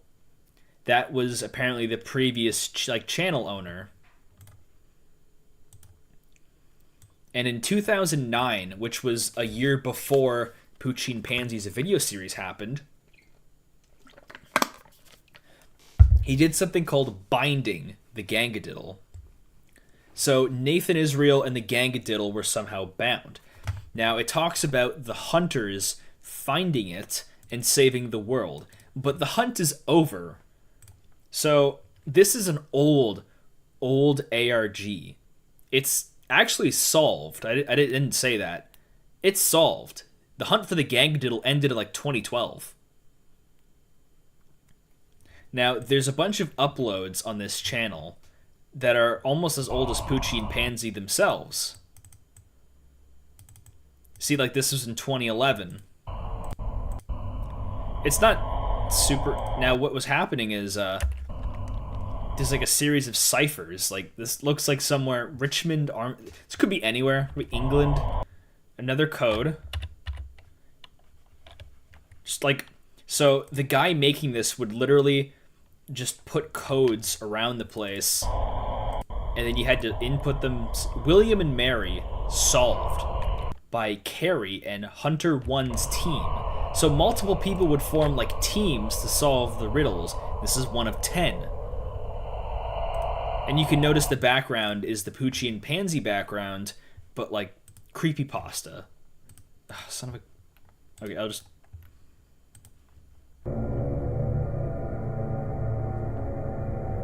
Now, not every location is like super interesting, but what was happening was Buddy would just place things around buildings, and then people would have to physically go hunt them, find the code.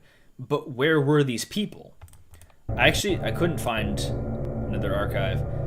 But something I should tell you is that all the Poochee and Pansy videos, they were posted on 4chan. So people on 4chan would bind together and find these codes. You'll see Greensville Courthouse, Maymont Park, Claremont, Violet Bank, University of Virginia solved. So Buddy went to the 9th location here, and he like literally took pictures, apparently, of the University of Virginia.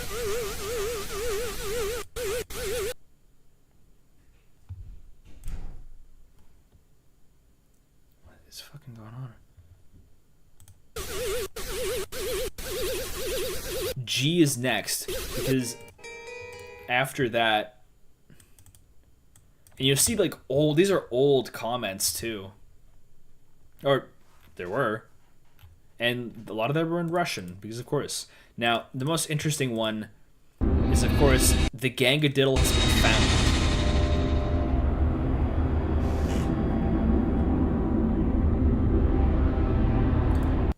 And then we see that the G, obviously standing for gangadiddle, was neutralized.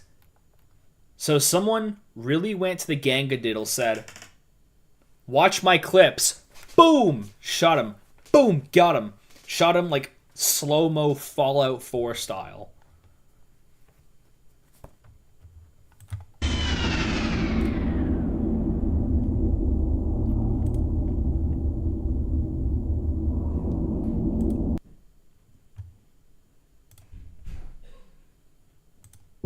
It was dispatched by Tomato Goatee, September 29th, 2012.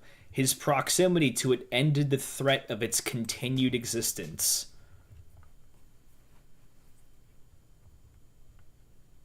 So, this one guy, Tomato Goatee, apparently said, "There will be no more," and put a stop to it. The gangadiddle has been neutralized.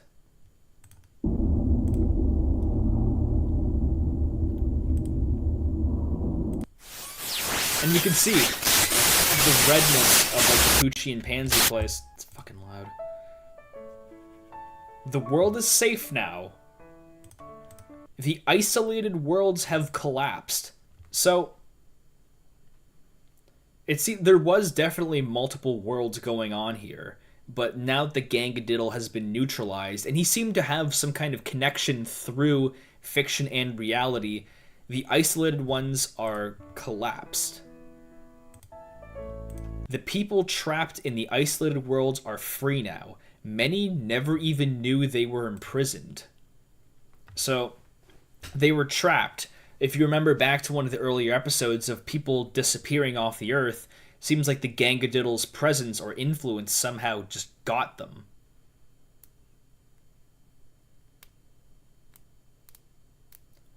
Oh, that sucks to suck, Nightblood. You kind of got owned with that one, just a little bit. But it seems like all the people, the 96% of the Earth that was gone, They're saved. The gangadiddle threat is gone. Now that the gangadiddle is no longer a threat, I will be returning home. Oh, what was that?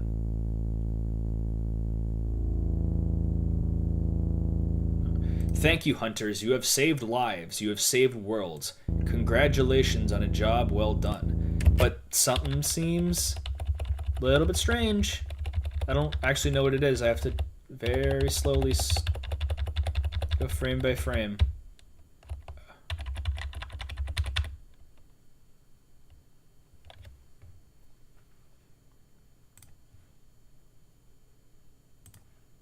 LSS must be STO. LSS must be stopped. So there's another like code in the apparent the ARG here. LSS. It's an acronym for something, but we don't know what it is. So apparently the gangadiddle is no longer a threat, but LSS is. We don't know who that message is coming from, but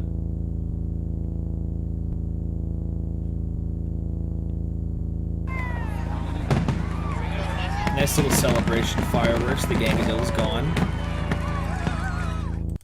Nice work.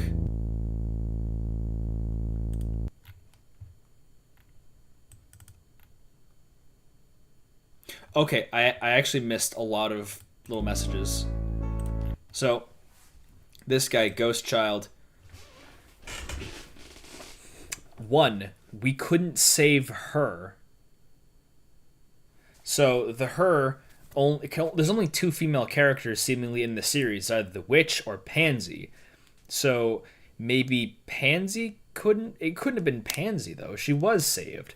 Not really sure what that means. 105, the stars are so pretty. Could mean anything, I don't know. It's kind of...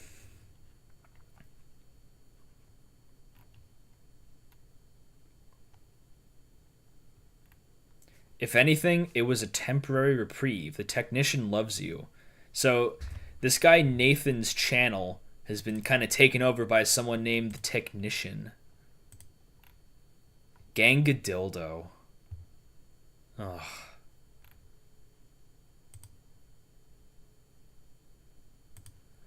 Okay, there's a cipher. 130. I don't even know. I'm missing so much stuff. So, let me... Here's a big, like, spread of numbers, but somebody already translated us for this. The cipher decodes to, in my last waking moment, I remembered the truth about what I am. I am not an alien from another world. I was created. I am a creator. Thu was not my first time here. All the characters in this story were created, but the threat was no less real. Perhaps the world would not have ended, but lives might have been lost. Thank God for the hunters.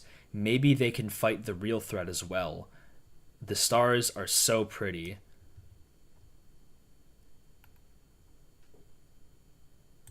So, here's another phrase referencing 4chan stuff. This isn't a dead end, nor does the game appear to be over. Join us at the Gangadiddle Pro boards. It was on X. So people would post Poochee and Pansy on X, the 4chan board, to like further the case.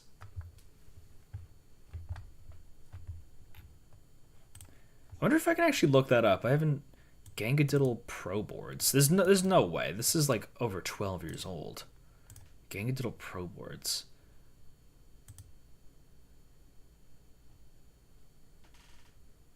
Okay. So, this is new. Dolst Family Entertainment. I haven't actually seen this.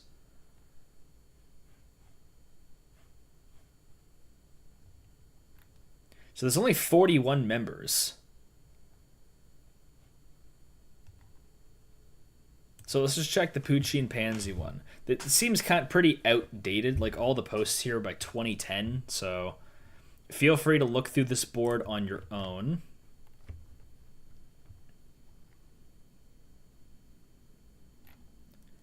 Hey Peter, watched your Harvester video a while back and couldn't get over the fact that Ethan Ralph was in one of your videos. How familiar are you with the Gunt? I thank you, Bruce Willis. So my relationship with Ethan Ralph is, I find him very entertaining. The Ralpha male is it's quite dear to my heart, I guess you can say. I really enjoy the Ralpha male. Yeah. It's too late, Warski. I already found the gangadiddle. I guess you just gotta kiss the ring. It probably just sounds like gibberish to anyone who doesn't know who Ralph is. But I followed Ralph. Well, I knew what the kill stream was for quite a while because I knew who Mr. Grammatica was for years, and I kind of caught up with the Matt Jarbo, the mundane Matt situation, which is like some people just got gray hairs from me uttering the words mundane Matt. But from that point on, the Ralpha male has always been in my crosshairs, and I always think about him, and he always brings me joy, no matter what, even if he's dying in a Mexican crack shack. Oh boy. I wonder how this forum would react. I wonder how the forum's gonna react to new members joining. That'd be cool. So, there was like a recent one, I think. There's actually a lot more going on here. I didn't even know about this board. Like, I have a bunch of tabs open here, but...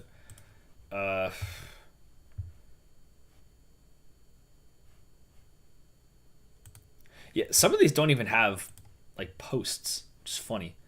So, August 8th, 2022... Or, I'll go all the way to 39, maybe. Best Viagra online reviews. Okay. Okay, maybe, was this taken over by a bot?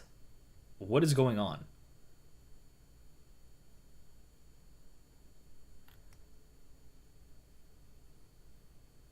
Yeah, it's just like a bunch of bots. David. Let's check the next one. Dream. Okay, this is just a shill for their newest stuff. Dream Axiom.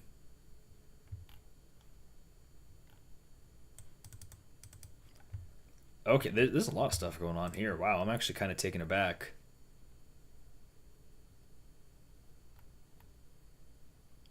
Super Mario. Peter promo on 4chan isn't the best idea. I've never shilled myself anywhere, I think. I don't really like to do that. I'd rather people just come here, even if it's very antithetical. I don't stop people. But, like personally, I haven't found many people on 4chan when I occasionally browse the export. Like, 4chan's kind of dead. Like, it really sucks. So I don't use it very often. And I see sometimes there's recurring creators on X, but it's usually not in like a positive context. I know they hate Nightmind. I don't know why they hate Nightmind so much, but I don't know. I mean, I don't know how much I'd appeal to 4chan personally. There's a lot of like things that inspired me, and like a lot of topics that I kind of draw from.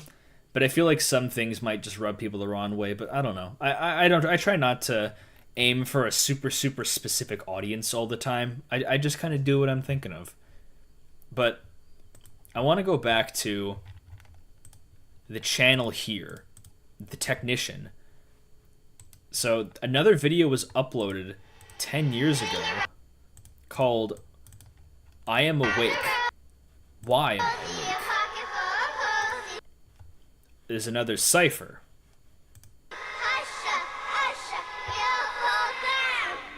Oh, nice try. So, the stars are so pretty.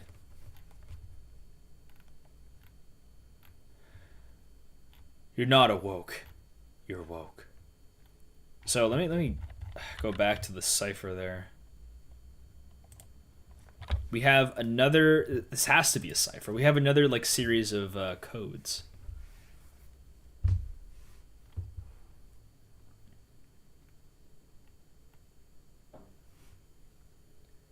Why would they hate? No, I'm an idiot. It's not Nightmind. Nexpo. I remember there's a bunch of boards making fun of Nexpo. That I think it's like an inside joke rather than like actively being upset. But it's like a thing. You know, and people just like to. It's mostly just gossip rather than anything serious criticism. But here are more codes. I don't know what that leads to. This doesn't really lead it super well. But there's another big leap from 10 years ago to 4 years ago called Pwned XD 2019. This is when the technician character took over from the old channel who used to be Nathan Israel. Oh. We found the technician. It's a kitty cat.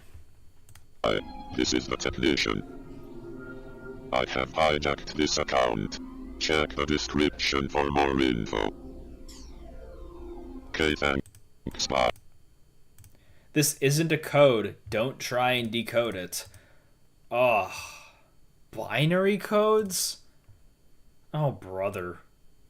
I need to move my fat head out of the way. Check the description. There's nothing in the description. What does he mean by this? Oh yeah, I have to...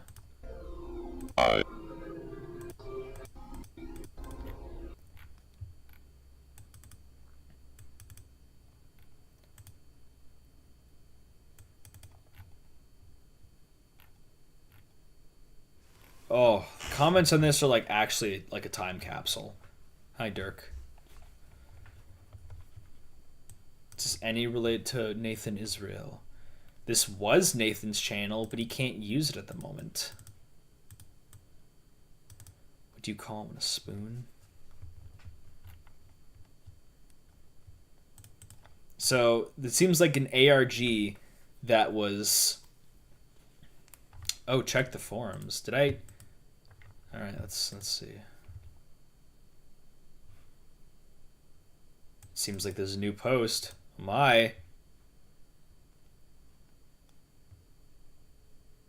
We've made the first post in this whole website in 2 years.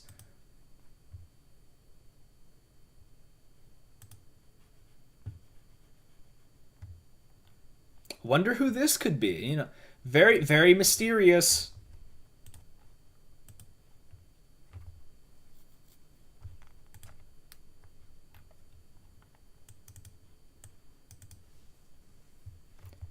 Oh, he thinks it's a game. Like a real game. Aw. Off topic. Yeah, these boards all kind of died in 2022. Because I think people realized, oh wait, the ARG is back, and then no one did anything. Like no one really cared.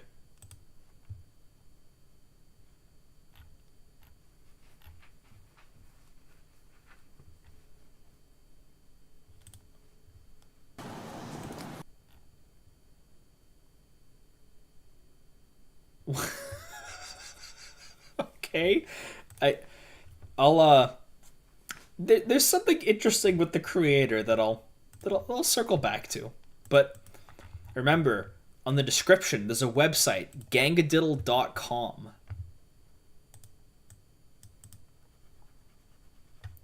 This is still active. Gangadiddle.com at like /lolwhat.php. And it's like a little Q&A of what's going on. Question, what the fuck is this site? Answer, well, duh, it's just all a game, lol. WTF, what is a gangadiddle? So we're going to get an explanation as to what the gangadiddle actually is, apparently. Once upon a time, a bunch of people on the internets went on a long, convoluted quest to find this really dangerous monster and killed it just by finding it somehow. And there was magic, and people from other dimensions, and more magic, and none of it really made sense. And if you really must know, you can go read about that here. I'm sure it's not relevant now. The gangadiddle was that monster.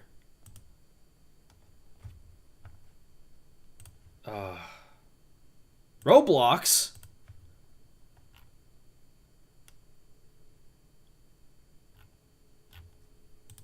So, we have a little bit of an explanation as to who the gangadiddle is. It's a really weird one of like people. It talks about the 4chan thing of finding the gangadiddle, which was found. I don't know what it means by magic and people from other dimensions. That I think what it means other dimensions is like the people online, like through 4chan, interacting with it. I don't know. Now this one is even more interesting. Who the fuck is the faceless guy in the hoodie? This is talking about Mario Judah. His name is Nathan. He called himself the Huntmaster back then. Nowadays he doesn't say much of anything. FYI, he's not the gangadiddle. So Mario Judah, like the tweaking guy in the hood and the mask, is Nathan. So the channel here, the technician, this used to be a channel called Nathan Israel. So Nathan Israel is the name of Mario Judah. That's the same character. And he seems to be the one that was like ushering the hunt of the gangadiddle, but something went wrong. And Nathan doesn't really seem to be able to participate anymore, and we don't know why. Now let's continue. Who the fuck is Rob Dolst? He's just a poor schmuck with a wife and kid. He likes to make stuff. LSS, remember, LSS must be stopped, is really interested in him. Also, I hacked his Snapchat in 2019. Okay. This, honestly, there's not much going on here. It's not very interesting. Like, this is more ARG stuff, but it doesn't really make sense until you learn who Rob Dolst is. So I'll get into that in a second. What the fuck is LSS? Let's make this game about finding out who or what LSS is. A good place to start is Dream Axiom, best known for their sketchy AF presence and their frequent acquisition of the Poochee and Pansy cartoon series. WTF is Poochee and Pansy? Poochee and Pansy is an adorable little cartoon about two little puppies who go on an adventure to rescue a kitten. It had something to do with the ARG back in 2009 to 2012. It had all kinds of creepy stuff in it that made no sense. Now it's being remade by Rob Dolst in Dream Axiom. Why? I have my theories. So we got pretty strong confirmation that Poochee and Pansy was it was an ARG that lasted like 3 years, and now it's being remade by Dream Axiom and Rob Dolst. And you'll recognize Dolst from the Dolst Family Entertainment. But Dream Axiom, I do have an answer for Dream Axiom. You'll see later. Who the F are you? I'm the technician. I'm Elite Haxer. I am also not the gangadiddle. So there's the character introduced is the technician, and we don't really know much about him. So we have Nathan Israel, the hooded guy, the gangadiddle, the skeleton monster, the realm or world ARG thing of Poochee and Pansy, and then this technician character. What's this one? Why are you doing this? And it brings you another link. Let's say someone very important to you is in danger. Their time is running out, but they just won't listen to you when you try and warn them. You hack into their social media to gather intel, but you just can't leave well enough alone. You hijack all their stuff and then brag about it, because that's just who you are. Now this person you're trying to help hates you, and rightfully so. Every time you try and talk to them, you just make things worse. They discover things being done to them by their hidden oppressors. They blame you. You know they have a guardian angel, a protector, but they get scared of him and lock him away. The worst part is, it's partially your fault. Now this person is doubly vulnerable. You could try and tell the world what you know, but nobody would listen. What if the person you care about is connected to a certain notorious cartoon, and his history is tied to an old alternate reality game? What if the cartoon is about to have a re-release for its 10th anniversary? What if you needed help, but don't know who to ask? What if you need the kind of people who are inquisitive, clever and resourceful enough to uncover the nefarious actions of a cult. What if you could make a game of your own and give people just enough clues and keys to make them instead? Maybe they could start to uncover the truth about the cartoon and its creator themselves. What if the cartoon was about to have a revival and you can hack into its channel? Wouldn't hijacking a 10-year-old ARG and making all of its related social media be useful?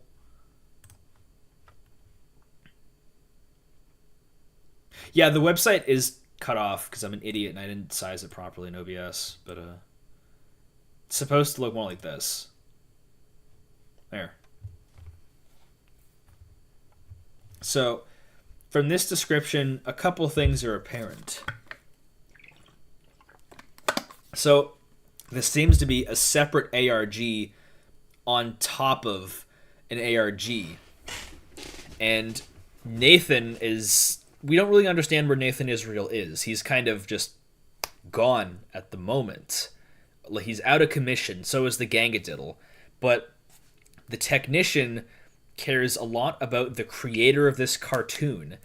And as we know, the creators are listed as Dream Axiom and Rob Dulst, who seem to be the central figures. We do a recap. I should probably do a recap, yeah. Yes, this is an ARG about an ARG. So if you remember the Poochee and Pansy one of a cartoon that was like stuck inside, and now the ARG is like incorporating the whole Poochee and Pansy ARG that we were talking about like the whole 2 hours into another ARG like on top of it. So it's like an ARG within an ARG. And this is like promoting the fact that it's being remade. So there's more stuff to do into it. Mostly cult. What's the cult? Well, I have an answer. Here's another page. Here's an actual explanation of LSS and the cult. Ever heard of LSS? No. Maybe your parents remember them. Maybe they've forgotten. Maybe they just don't want to remember. Maybe their time is at the spirit camp playing the making game is something they want to block out. Maybe when they just disappeared after 1985... 1985. Okay. Your mom and dad felt relief. It's amazing how we can lie to ourselves. Not all of the LSS survivors remember, but a few do. No, not the Lutherians in Minnesota, lol. Leave them alone. They're not involved. LSS suffered a setback all those years ago, but they're still around. They've been in the shadows for a long time. They've focused their efforts on a few different individuals who can help them achieve their goals, but there's only one I care about right now. I talk too much. Things are about to change. So, LSS seems to be like a fictional kind of cult that existed in like the 70s to 80s, and it just disappeared, which should be way before the Hunt and the Poochee and Pansy stuff. But around that time in the late 2000s to early 2010s, they came back. This LSS came back. But there's also the mentioning of the survivors. Okay, I'll get to that in a second. So, when you click on the LSS survivors, it leads you to a blog. All the way back in 2012.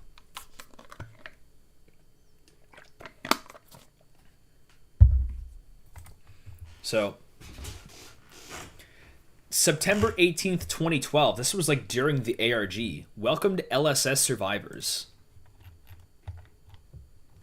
Hello, fellow survivors. My name is Starlight. This blog is for anyone between the ages of 30 and 40 who attended certain New Age retreats and camps in the early to mid 1980s.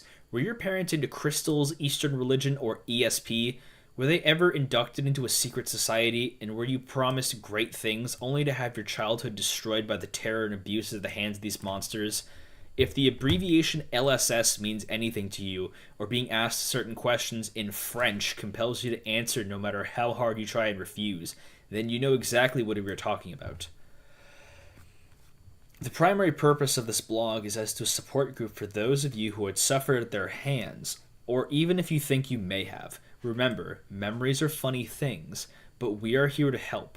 We offer fellowship, camaraderie, and common ground. We wish to provide a safe haven where you can share your stories and have them heard with respect and kindness.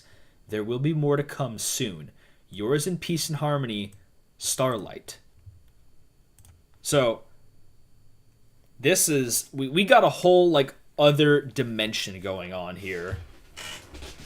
In 2012, there's, like, a fictional New Age cult of LSS. Not sure what it stands for. I don't know what's French. But we have another character here. Starlight. Is referring to a spirit camp in Virginia. So, Virginia is a recurring location here. Because there was stuff posted in the University of Virginia. So, Virginia seems to be the epicenter of what's happening with this whole game. Did your mom ever tell you what was in the Lunenburg Spirit Society? Lunenburg Spirit Society. LSS. I don't remember the name, but my parents were into New Age stuff, and they joined the society. I went into one of their camps one summer as a young girl, and they taught us meditation, how to focus our energy, but I was never abused. Also, I never really learned anything except how to relax and breathe. I don't know what kind of energy I was supposed to be focusing, but it all seemed like BS to me. My parents didn't really buy into the whole thing anyways, and we moved on. They were kind of spiritual seekers and eventually became Jehovah's Witnesses. That's really not that much better. It's really not that much better. I think this was in 1983 or 84. We moved to Richmond next spring. Okay. Kara, did you have a strawberry shortcake backpack that then? Whoa, buddy. So we have a bunch of anonymous posters talking to ISS survivors, the blog here. And like people are asking their parents about it. She used to live in Lunenburg in 1985. Spirit camp had a gas leak and burned to the ground. Oh my god. It's horrible. Sister went... When I was... We haven't... Okay, it's just other characters. Kimmy and Macon. The group was called Louisiana's Spiritual Scientists. Okay, so now Louisiana is implicated. It seems like LSS seems to be going under multiple different names under the acronym. I was 11, there was older kids, and it focuses a lot of like Eastern meditation stuff. We were taught to focus on more advanced meditation, and we were told to write a story about a fictional character we wanted to be real. Then we were asked to imagine that character. This is huge. So, like, take that in. The LSS asking these kids, I need you to imagine fiction as reality. What you see on TV is real. What you go outside, when you go outside, that's the make-believe. This group might have been interested in the Gangadiddle and Poochee and Pansy because of the fiction reality thing going on. So, this guy, Macon, chose Iron Man to be real. At some point, 5 of the kids in his group were put into a smaller group, and they were referred to as ascended. So there's like a point someone has to reach, and they become ascended.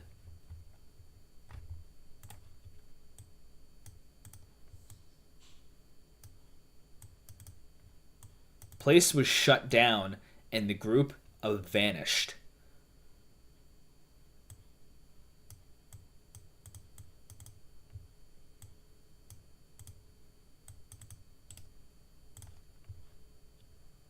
So there's not a lot of actual things coming up for LSS, because I'm pretty sure it's not Lakeland school system in Tennessee.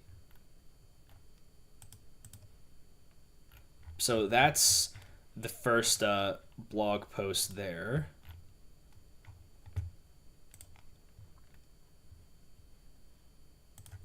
Here's healing. I see a few folks have posted comments on my original post. Perhaps I should start a forum instead of just a blog, where I can talk about our experiences and the loved ones. Honestly, I did not expect this many replies so soon. If you attended one of these retreats or camps and you did not experience any abuse at the hands of those who ran them, then I am very happy for you. You were one of the lucky ones. But if anyone has attended any of these, whether the ones in Lunenburg or anywhere else, please post in the comments here and let's talk about it. We should connect and share our stories. Even if the camp you attended, I did not seem to be connected to anything involving Lunenburg. If the situation seems familiar to you, I encourage you to post here and share your story. Together we can help each other heal. Yours in peace and harmony, Starlight. Also, Starlight. Remember what they were saying about the stars in a lot of the messages for the technician?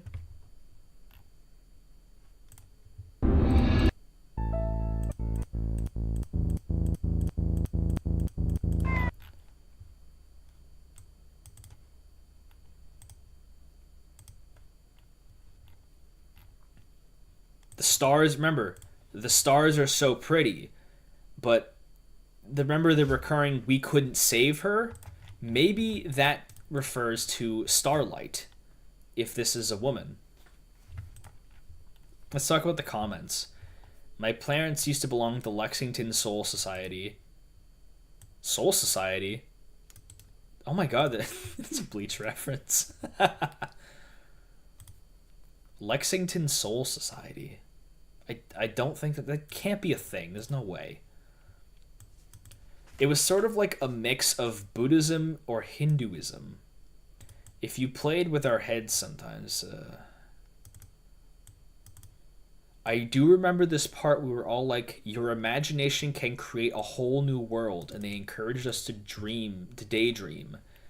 So, the cult really wants you to visualize your own world and to... What's that TikTok term? Shifting? It wants you to shift. It was like 80 shifting. I remember this one time, yeah, really hard about a toy we wanted, and they said, imagine the toy you really want and imagine it's in this box. They had a box sitting on a table, and I really wanted the GoBot. That was a truck. I don't know what GoBot is. I don't remember telling them what toy I was thinking of, but I must have said it sometime when they were listening. It was like they got it and put it in a box, but before they did, they melted it and deformed it so it didn't quite look right. I felt bad because I felt like they had played a trick on me, but they said I did really good and they acted like they were happy. I don't know what the purpose of this was. My parents said we went to a spirit camp again next year when I was 5, but I don't remember that. And we just stopped going. I think they disappeared.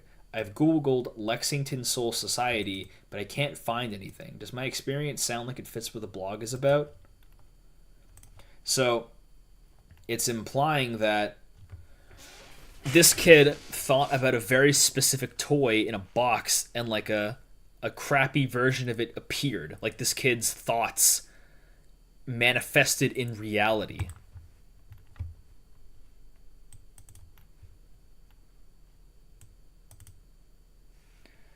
So I thought about it a lot more, and I'm kind of disturbed by the lacks of memories. I was born in 1980, so when I was 4 in 1984, my parents told me I went in 1985, but I don't remember it at all. Weird, since I was older and it was only recently. I have no recollection. As for new adults, I only did really... Okay, it's not really all that interesting. And the boy did really good. An old guy with a cane called Master Bill came in and watched. So we have someone involved with LSS, Master Bill.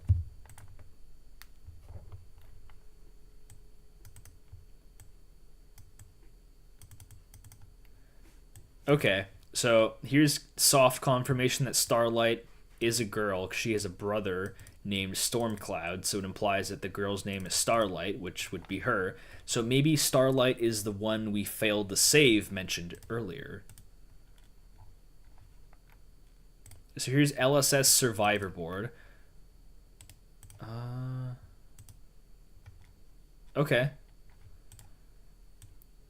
So they posted a forum, but looks kind of empty.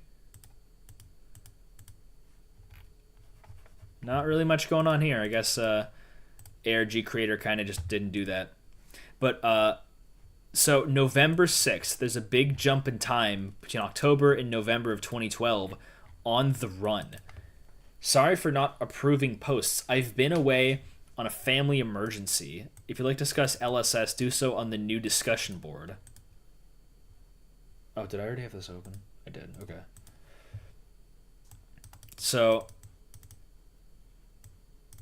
Starlight has disappeared, and they've made a board. Another board, just like the general gangadiddle boards. The guy really likes to make his boards. Starlight be Pansy. I haven't thought of that Poochee and Pansy are like fictional versions of real people, but that's not a bad idea if you want to consider what's like Stormcloud as Poochie, because they were mentioned as siblings. So maybe the Poochie and Pansy cartoon is like a weird representation of what happened to them at the cult, that they were told to go on weird adventures, and then the brother got his like eye torn out by someone working there. And maybe this is very crackpot, but maybe like Nathan Israel reached into a fictional version of what happens in reality. Okay, so things are getting a little complicated. Is paint coming up? Oh, I wish I was the creator. Let's see if I can get a different window. Oh, cool. Paint doesn't want to show up? Whoa. What is going on? Are you kidding? What? OBS, please. I'm begging. I'm on my hands and knees, OBS. Let's try Photoshop.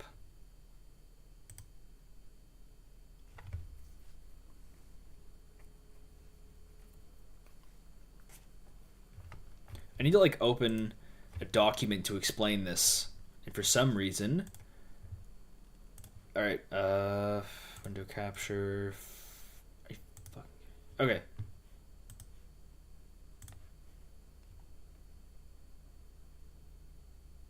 Yeah, the kitten could be a manifestation. What the fuck is going on? This is so embarrassing.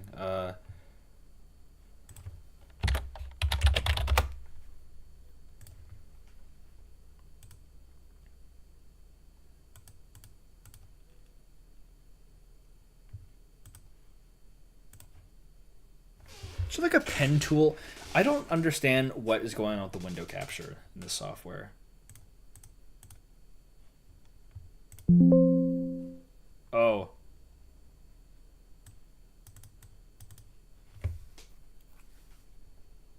Okay. Oh, you suck my ass. There's no way.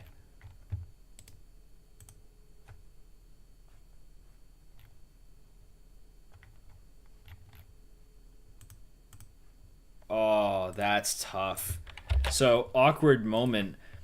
I may or may not have done something funny with Photoshop, and I need to close it through Task Manager.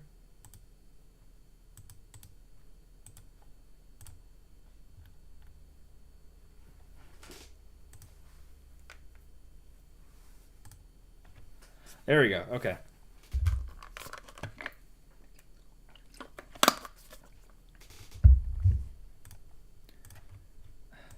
My like version of Photoshop is like dying, so let me get another window capture going on here.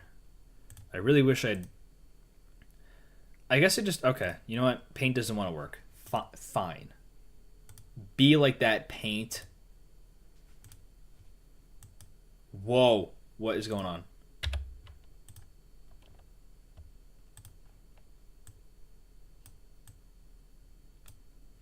Holy moly. Okay, okay. You know what? So what I was planning to do, I'll just explain it with my hands, because apparently Paint doesn't want to cooperate. So you have, the first thing was introduced was like Poochee and Pansy. It was like the cartoon, right? And then you have the other Earth of Nathan Israel and like the hooded guy in the gangadiddle, what seems to be its own reality. And now we have this reality of like Earth, like the LSS and the cult. I want to say these are all three separate different worlds, is what I think is going on. Because Poochie and Pansy reality, the cartoon, does share a little bit of similarities with like the forums, like the third one. So the second one is drawing on the first one, which draws on the third one, which draws on the second. It's like a weird fulfilling cycle. Now, I have ghetto Photoshop because I ain't paying for that shit. I ain't paying for that. Nuh-uh. I used a Reddit thing called Gen P to get it for free, and it was working literally until today. And then Adobe cried and said, you don't have a genuine thing. You need to disable it. You can't open it. So I need to like look into that tomorrow to probably just block Photoshop. Probably just to block Adobe servers like through a firewall. It's not going to be that hard. But it came up literally at the worst time, which bugs me to no end. But anyways, let's get into the forums here. So recognize Clifton. Let's go into healing. And there's the guy Clifton here. And then immediately, the only thing here out of 11 people, Gangadiddle is diddlin', is Don't Post Here by Clifton. I just added other survivors in the moderator Starlight. Hey, where are you? Nothing. LSS is monitoring. They've already gotten everyone who commented at Blogspots. Not safe. You cannot reply. You cannot create threads. Okay, so yeah.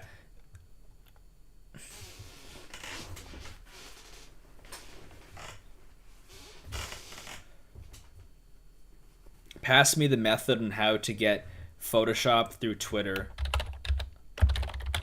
I'll just put that in chat. Just search that up. You'll find it, and they should teach you a tutorial. I literally installed like 5 Adobe programs in like an hour. And sometimes they get kind of finicky and you have to mess with the firewall. But trust me, there will be so many like moron Redditors who don't know what they're doing. Someone will explain it. And usually it's just Photoshop. Photoshop is like the pickiest program. Premiere usually works, which is most important for me. I haven't actually tried the other one, so I'll have to look into that. But there's always someone's gonna figure it out. That's what I recommend over pirating, because a lot of pirating sites for Photoshop programs are kind of sketchy.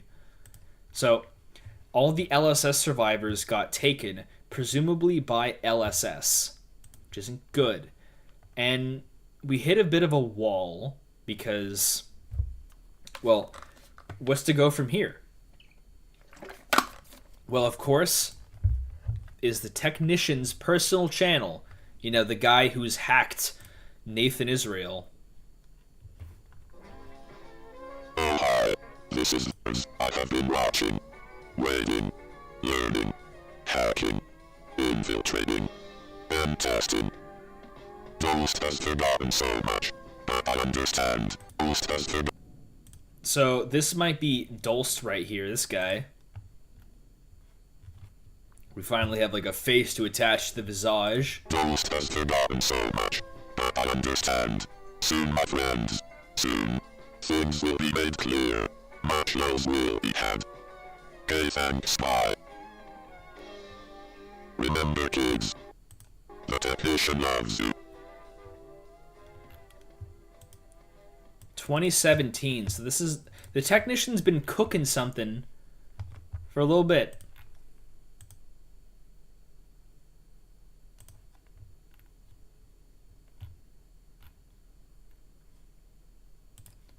So, let's see. Another message from the technician. But he has made an even bigger mess for himself.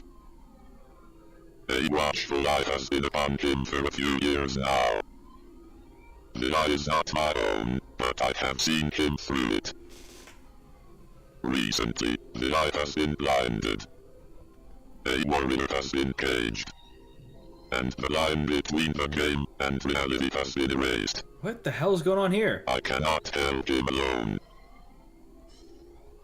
Okay, thanks, bye.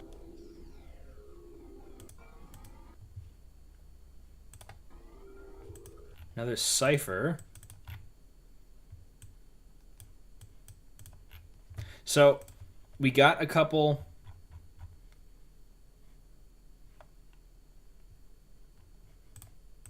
The eye is not my... But I seem to have made a mess of things with Dole. Few years now. So, Dolst seems to be under the crossfires, the main target of the technician here. Recently, and the line between game and reality has been erased. So we see Nathan back in his mask. So he seems to be around at the time of 2019. I don't know why this guy's blowing his brains out, to be honest. A warrior has been caged. So that's just a not so subtle way of saying that Nathan seems to be just not around for whatever reason. And now we kind of transfer the role of protag to Rob Dolst. So let's see where that ends up. Here's video 3. 3 of what? Hi, this is the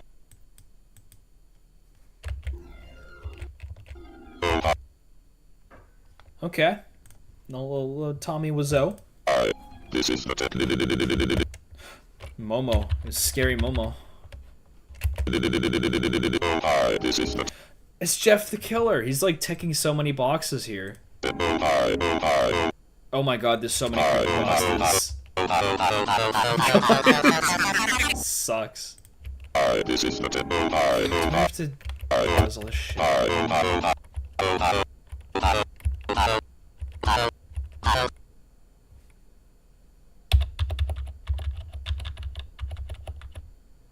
Please notice me, senpai. Not a fan of this technician character, I'll be honest. Epstein didn't kill himself. Well, I guess this was in 2020. So, I suppose it was very relevant. It was very relevant for the time. Keep this in mind because the creator of this ARG is a bit of a political firebrand. You'll see it a bit later. Is that my own live stream? Okay. Oh, God damn it. So here's an obnoxiously long cipher that I'm gonna be honest. I don't wasn't this a troll ARG? It like kind of is. Like clearly there's like shit posting going on, but it's like he's been doing this since 2017.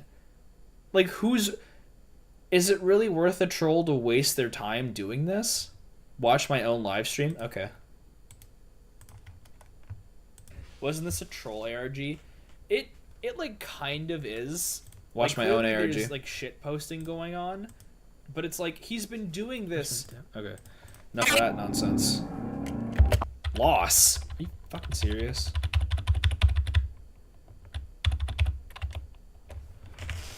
Oh.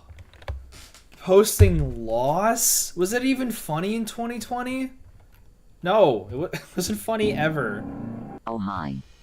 Ah, that's much better. This is the technician. Did you miss me? I missed you. All of you. How do you like all the spooky sounds and images in this video?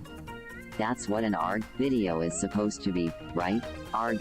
Okay, so he's just like trolling us like, don't you know this is an ARG? Lol. Hey kids, you want to bring down a cult? You want to bring down a cult. Okay. So the technician does want to... They seem to want to like take down LSS. It's been a crazy time for me lately. Wait, oh my god.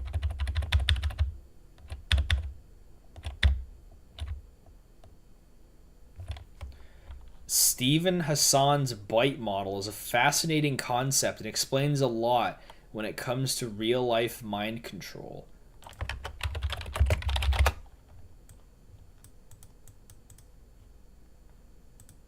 So, I'll wait for that. I don't know how long that's going to take. My own stream is in the suggest. Okay.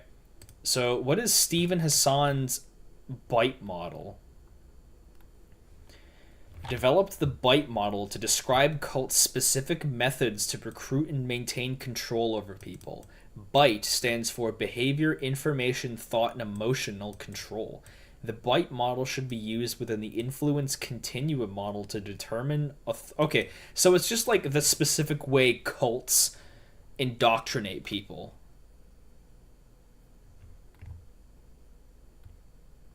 Why would you want to play Borderlands 3? You just gotta stop at 2. Borderlands 1 and 2 are great games, and I heard the first Tales of Borderlands game is pretty good, and I don't know about the rest. Oh yeah, so it's basically just how a cult controls you. It's been a crazy time for me lately, running around behind the scenes trying to hack Dream Axiom's phone. So another mention of Dream Axiom. Trying to hack Dream Axiom's phone system, trying to research everything I can about LSS, and trying to free my buddy Nathan. Okay, so the technician and Nathan were like some kind of friends. So Nathan seems to be like imprisoned. Perhaps through, like, he's imprisoned by this Dream Axiom LSS. Maybe Nathan was part of LSS at some point. And Technician just wants to get him out of there. So we're understanding the motivation of the Technician. He wants to hack LSS, like, thwart them, free his friend, and, like, give, like, a spread awareness. Like I said before, I made a real mess of things with Dolst, so I'm not trying...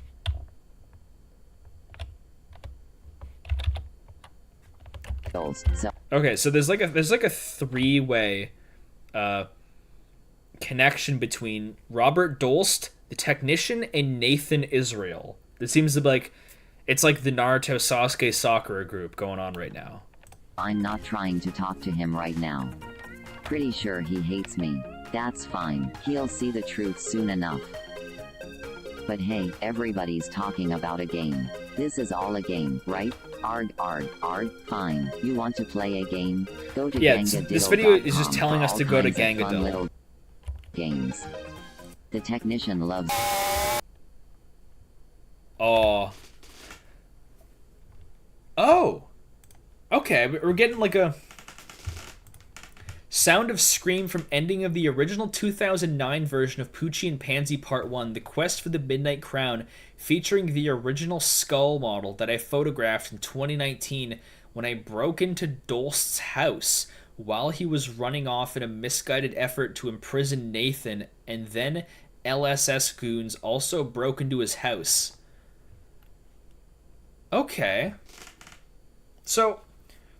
we remember episode 1 with the skull? So, and the witch's eye. That's good. So much of reality is feeding into fiction, and then it feeds into reality. Okay. That's awesome. So, this thing was inside Dolst's house. So, a lot of the camera footage might be like all that footage you saw from the original Poochee and Pansy. Like I'll just like show it.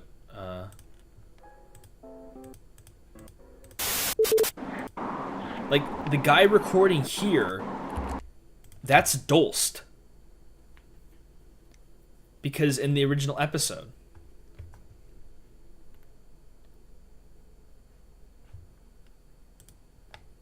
And this was in the original 2009 version.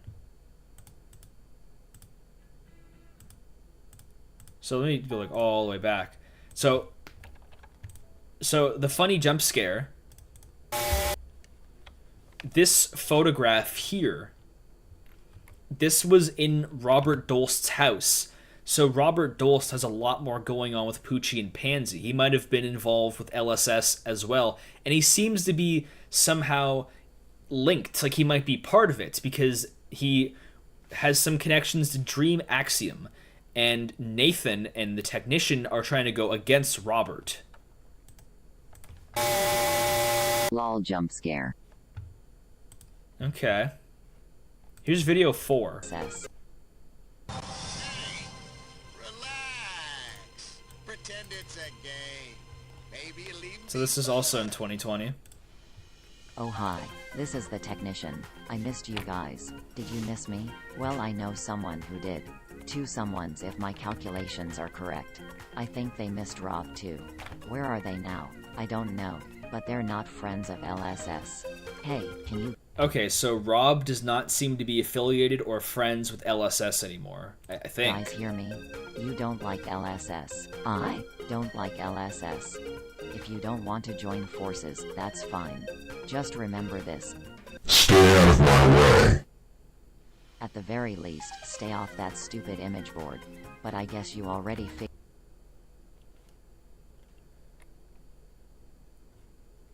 Okay, so 4chan is still involved. Robert Dolst tweets today, suicidal and apocalyptic ideation are nothing new for him, but if ED and LD turn out to be TFs and his rapture collapses, we could be looking at a much nastier scenario than we anticipated. LSS likely knows this too. They won't benefit from the end of the world any more than we would. Anyway, here's the tweets. Okay. So 4chan was at least still involved in 2020. Figured that out. Lol, okay. So how about those happy funtime keys? 1 and 2 have been solved. The site was so boring and hard to use, so I made it easier. If you don't know the first 2 happy funtime keys, this is just all the codes that have already been solved on Gangadiddle. And everything. Thanks, Slan Geiker and the other player whose name has been lost. Thanks, Batman2604. On top of that, all the level 1 and 2 yeah, like it just advertises the website. Files. And there's other websites, Lapromax.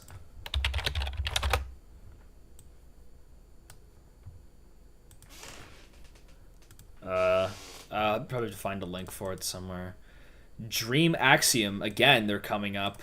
And then Anonymous Forum Dead drops.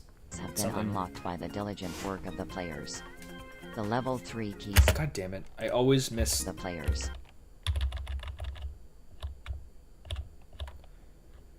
Incognito, can't catch me. I'm in incognito mode. The level 3 key still hasn't been solved, but you're almost there. Go take a peek into Rob's life from last year. Something big happened, and as usual, he's forgotten. He always forgets, but don't try to remind him. Any attempts to do that will be intercepted by me. Also, if you feel absolutely compelled to contact Dream Axiom, be careful. Nightmare Axiom. Discretion is the better part of valor.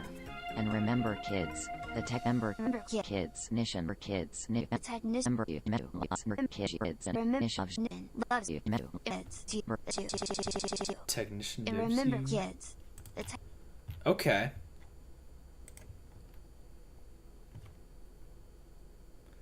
Speaking of that, I think I'm gonna leave for today. Well, take care, Nightblood. It's been 2.5 hours, so I really don't blame you. I was expecting this to be like 1 hour, so oopsies.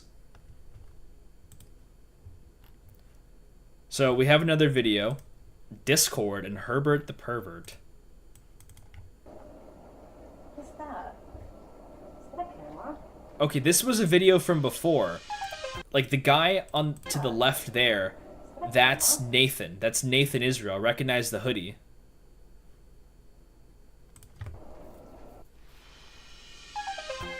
Oh hi, this is the technician. It's been a minute. I don't know where Tweedledum and Tweedledummer fucked off to. And I don't care, just so long as they leave me alone. But let's not worry about them. I've got some really good news. I just saved a bunch of money on my car insurance by switching to Geico? No, just kidding. The good news is that all 3 Happy Funtime keys have been solved. Thanks to Ash Dream Thief for breaking the ice on the Is that what Ash Dream Thief looks like? third one. Sorry if I mispronounced your name. Go to gangadiddle.com to see the entirety of the Happy Funtime Snapchat archive. It's all wide open now. No rock, paper, scissors, no keys, no lock. Okay, I'm just expecting Herbert the Pervert to show by up. the players. So, what's next? it looks like the other 3 encryption things that were going on have already been solved. I mean, to be honest, the Snapchat things aren't super interesting, but I'll give it a look. Back. Yeah, like here was one of the encryptions. Here's the archives. So like you can go here, and it take you to JPGs, like just a cat. I don't really want to save that. I really want to save MP4s.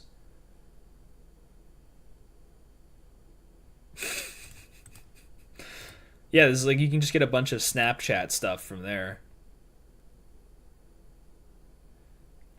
What do you think the guy that lives with you thinks you're doing? Oh god. I mean, I hope he doesn't think anything, because I have a job and he doesn't. The Sad Bad Time Home Surveillance Video Archive. Now you too can see what the I saw 2 years ago. The players have already found the videos. I heard there's a Discord out there somewhere. Apparently there's a Discord group. Okay. LOL. Stay tuned for more info. Is there like and a remember, kids. Is there like a Discord? Okay, it doesn't seem to be here.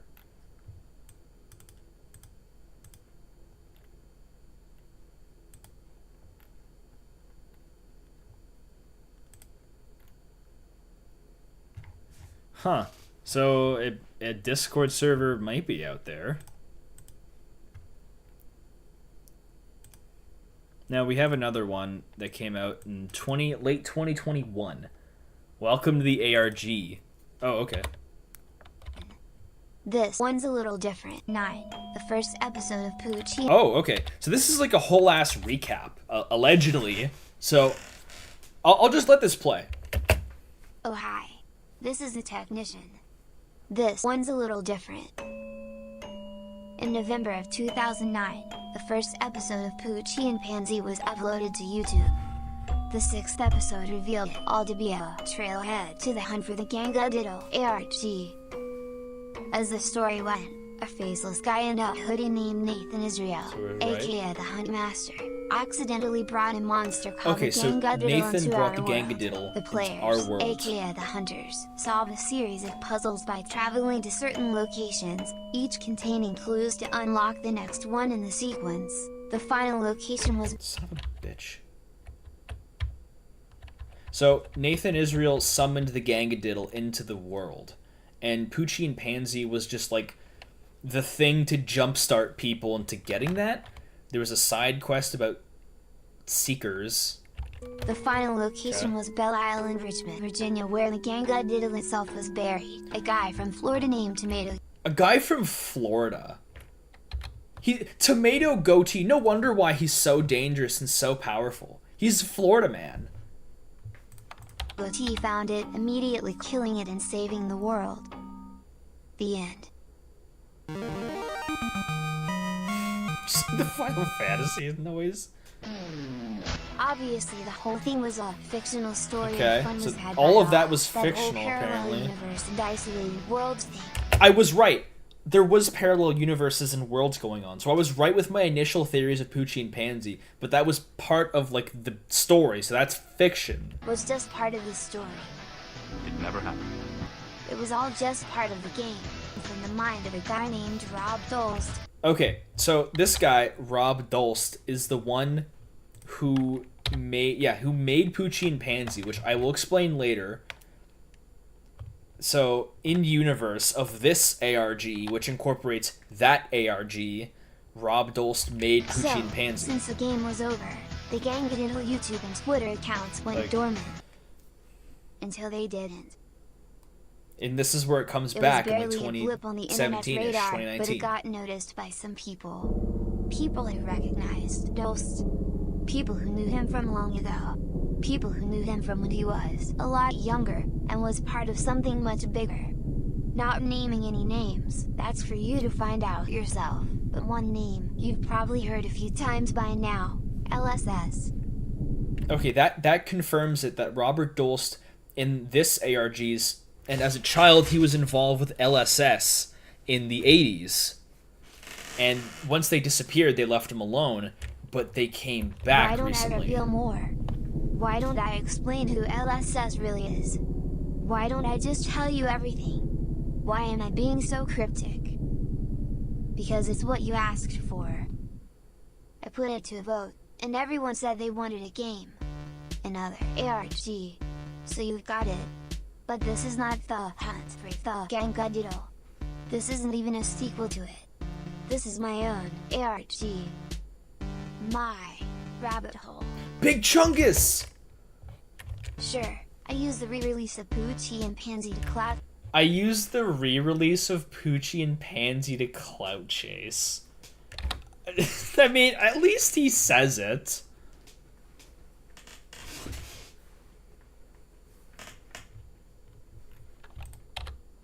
Chase and piggyback off of its notoriety. But this is my little test to find people who can help me help Rob Dolst. He's a guy whose imaginary friends seem to show up and start walking around in real life. Who's this clown? So there's Nathan, but there's this other guy. He's wearing a hat that says, oh, that's the technician. Okay, we actually got a view of who the technician is. So he and Nathan were like, now, they could be friends. Or they could be lovers. You never know. So that's the technician. This is Nathan. And oh, okay. So what I think is going on is that Nathan was a fictional character, but he came to life.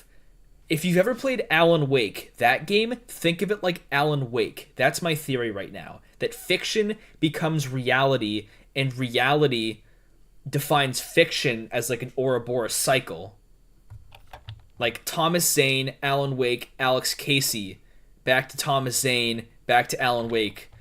If you ever played that game, you know. In real life. In the summer of 2019, he got spooked because Nathan showed up again after all these years. So Nathan came back in There were 2019. old memories, but they got jumbled. He thought I was responsible somehow because I was being. Okay, so this involves some Twitter stuff that I will explain very shortly, but not quite yet. jerk to him at the time. Oops. He took matters into his own hands, but the outcome was less than favorable. Okay, so Nathan just like convinced. Now, Nathan is, well, if you want to see what jerked to him at the time. Oops. He took matters into his own hands, but the outcome So, was. did Nathan like? Does Nathan has like psychic powers? Is he forcing someone to kill Less than themselves? What's Now, going on here? Nathan is, well, if you want to see what happened. Yeah, so Nathan is it's like all there on incapacitated, like gangadiddle.com. imprisoned. Anyway, we just found that a out. few months later, he got a job at a creative agency called So Dream Axiom. Nathan apparently works at After Dream that, Axiom. he had a kid. Or Rob. It was Rob. In November of 2019, the HD remaster of the first episode. Yeah, so Rob works at Dream Poochee and Axiom, Pansy and then was got uploaded remastered. to YouTube. But this time it was different.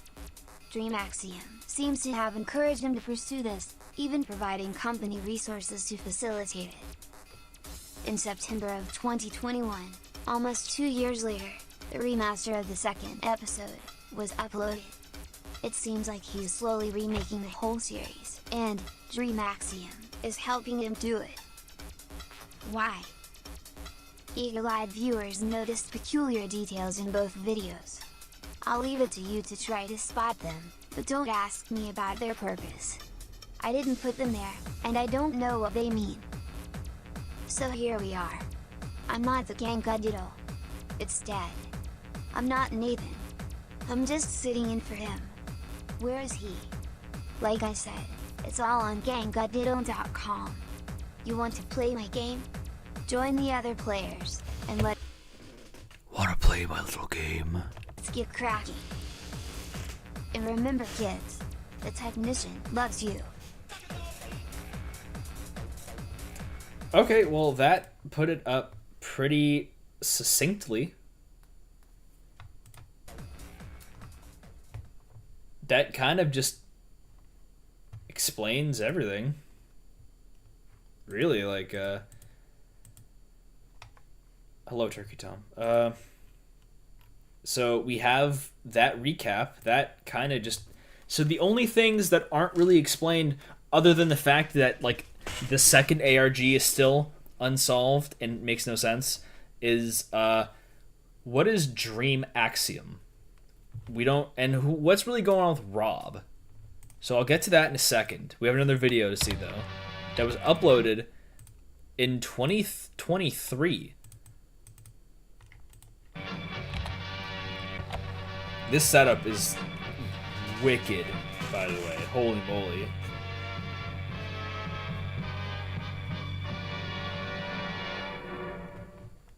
Oh, brother.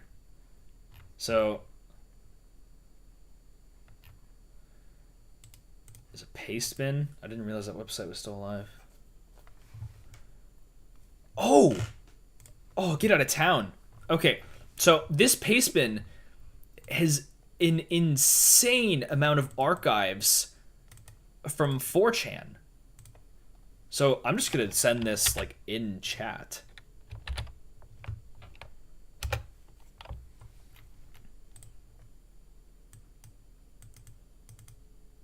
So let me see if I can open some of these. Someone just found... Okay, yeah, like it leads to actual 4chan threads from years ago.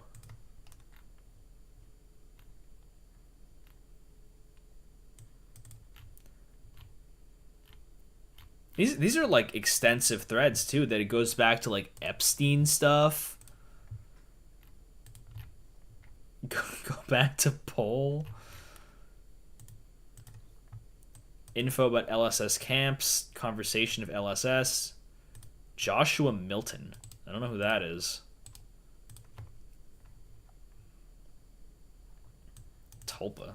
Let's just go Rob. Maybe Ghost. What? You lying to me? Oh god, whatever. So feel free to browse this on your own time. This is like a lot. Yeah, it's not safe for work sometimes, but usually X. What do I mean? X is a blue board, I think. So should be fine. Here's a clue for this clue, another Twitter thing.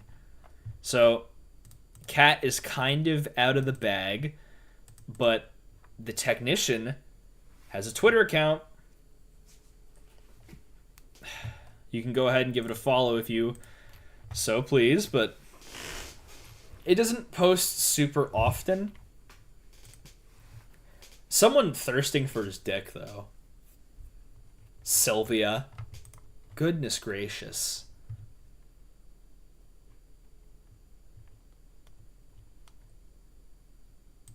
So, looks like they're still working on episodes of Poochee and Pansy.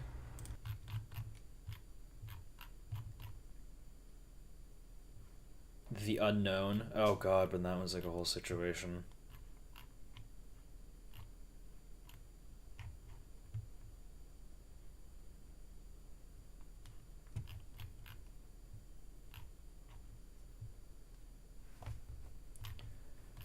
Oh, this guy's got like 1,000 posts. Like, oh, there actually is fan art for this guy. I've never seen fan art for the technician. He's just like reposting things. Okay, so there's like a whole like Twitter of updates that's supposed to give like little bits of lore and stuff. Who is this? I'm reporting you to YouTube. Not he specifically hates Poochee and Pansy. I have no idea if that guy's part of it or if he's just like a troll.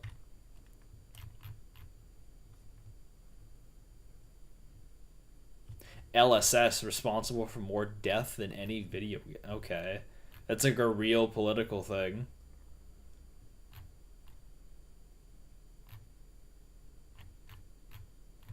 What are his I'm afraid to see his Twitter likes. Okay, no. It's not actually super interesting. So yeah, the technician does have a Twitter account, but that is something I don't feel like going through it. Like the thing is that the series has kind of reached a screeching halt. Like most of the stuff's been really solved. But I'll just show the last two things I want to show for tonight. Second last, I found Dream Axiom's website. This is the website that's been behind the remasters of Poochee and Pansy, that is also included in ARG that Rob apparently works for. But I also think that it might be like a real media project. Maybe. It's all a little bit confusing because like they have their own Twitter that has nothing to do with any ARG nonsense. Sort of. Like, yeah, it's featured with the bug guy. But they do a pretty good job of like disguising the fact if they're an ARG thing.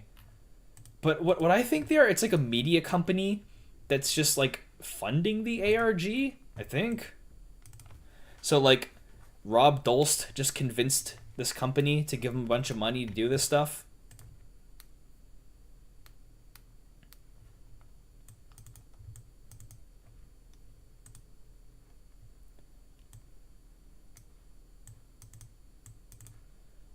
Like there's and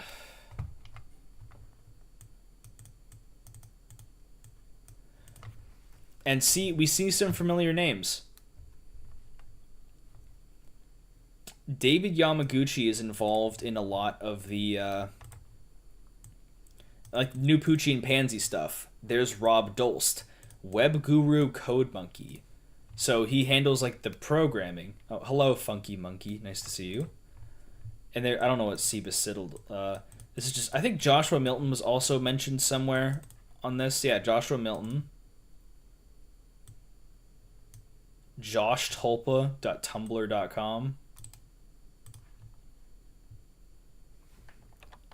Oh, brother. So, let me find this. Oh my god. Oh, this is like painful. This is really bad formatting, but wow, look at this ancient image. Vote Deadpool. Just don't ask for my birth certificate. That is a fucking ancient image. Peter, can I have a shout out? Sure, shout out to Klexit. They've been here literally the entire stream and I've been trolling them for half of it. So shout out to Klexit. So this is another page that someone's gonna have to like sort through. Freddy. Still like Charizard. Tumblr about my Tulpa. Oh. I really hope this is like an actual person and not also Rob creating another character. He's like, fuck, there's just so much time put into this. Now, Rob is a bit of a confusing character because he is involved in the ARG. but he also seems to be a person because he's credited for this website here. And you might have seen it every time I've browsed Twitter, but I have found Rob Dolst's actual Twitter. This is his real, like this, like as a real person, not like it's sort of connected to an ARG because he has like replies and bants with other accounts. But look at his description. Code Monkey at Dream Axioms. Dream Axiom, Web Guru Code Monkey. So he might work for this actual company and then like they're supplying him the means to forward this ARG. Opinions are my own, not my employer's. Yes, I'm the Poochee and Pansy guy. He just comes right out and says, like, yep, I made it. Rob Dolst, as a character in the fiction ARG, made it. But also, this guy is actually a real person, apparently, and he made it. So, something you'll notice, he has 44,000 tweets. 44,000. For comparison, you should follow me by the way, I have under 1,000. I've had this Twitter account for like 4 years. But look at this guy's Twitter. He's had it since 2009. Like, that's ancient. Your mom's house. He has a website, but it doesn't work. So, kind of a dead end there. Now, going through this is not actually a good idea. I don't recommend you go through Rob Dolst's Twitter account because instead of... He's 47. Huh. So I don't actually recommend you go through Rob's Twitter account because it is a lot of crying about Donald Trump and Hitler and politics. He is very politically... He's kind of a political firebrand, as I put it. And he is very on... Like, look at all the stuff he's liking. It's all, like, new stuff that has to do with, like, drama and Donald Trump and just stuff like that. Like, there was some ARG stuff, but, like, look at how buried this is under crying about politics. Like, oh, brother. Like, World War III, like... Oh, brother, this guy stinks! But, unfortunately, this is kind of where it ends a little bit. I think there might have been another channel, but... Oh, yeah. I lied. There's actually a couple other videos here. So, remember when I said he was obsessed with Donald Trump? There's a bunch of garbage. Yeah, make ARGs great again. This guy kind of went insane a little bit in 2016.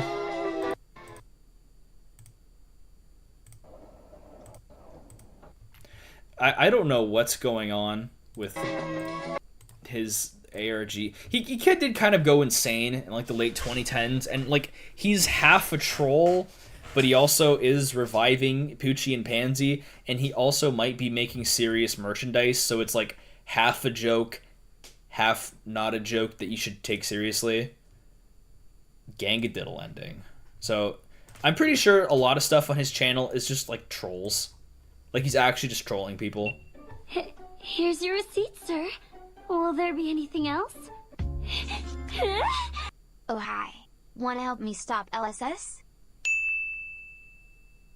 Oh, hi. Oh, wait. I already said that. Anyway, this is the technician. In case you missed it, I put up a new video on my main channel recently. Feel like you're too far behind on the... Nonsense. The players have opened up a lot of info. Now it's easier than ever to catch up.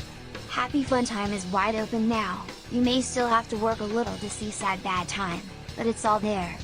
If you need help getting started, a little to see Sad Bad Time.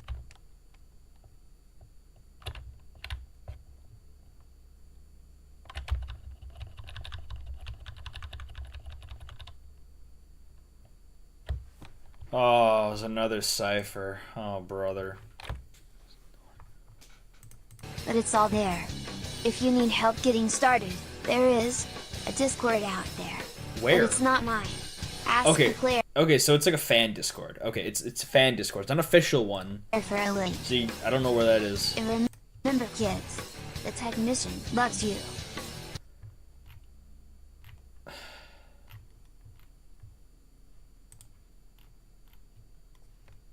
Okay, that was really weird. Oh hi, this is the technician.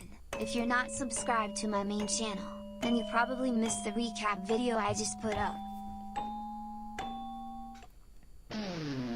Click the end card, or the link in the description to go watch it.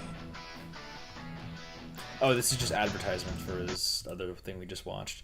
So, 2 more videos. Trophy? Oh my god, it's 7 fucking minutes? Come on, dog. Ugh. My dad's house while he's asleep. I like to take a trophy. They never really stopped. I don't really don't want to sit through 7 of this fucking bullshit.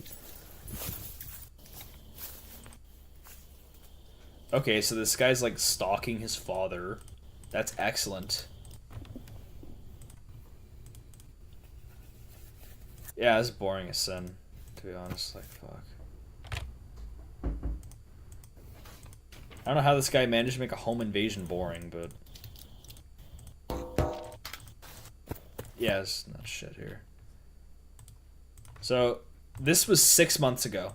So, as of at least 2023, the ARG is still, like, kind of a thing. Yeah, I already went to this one, okay. Happy birthday. Happy 4th birthday.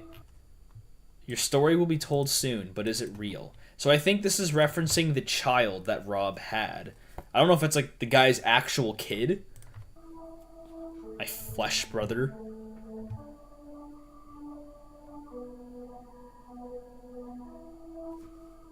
I think that's Rob. That's actually Rob.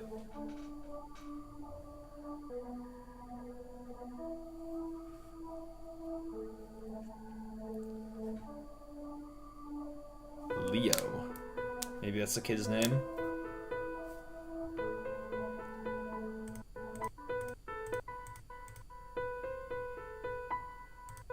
Assuming he really is. Okay, so something might be going on with his child.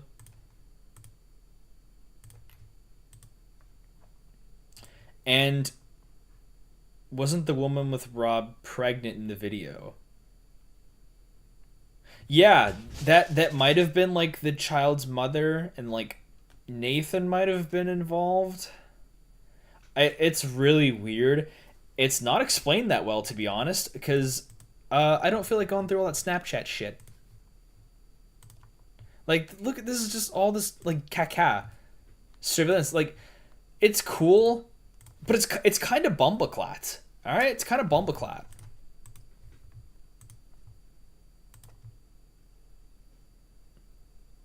Like, what am I supposed to do with that? Richmond music. Like, what the fuck? What am I supposed to do with this shit?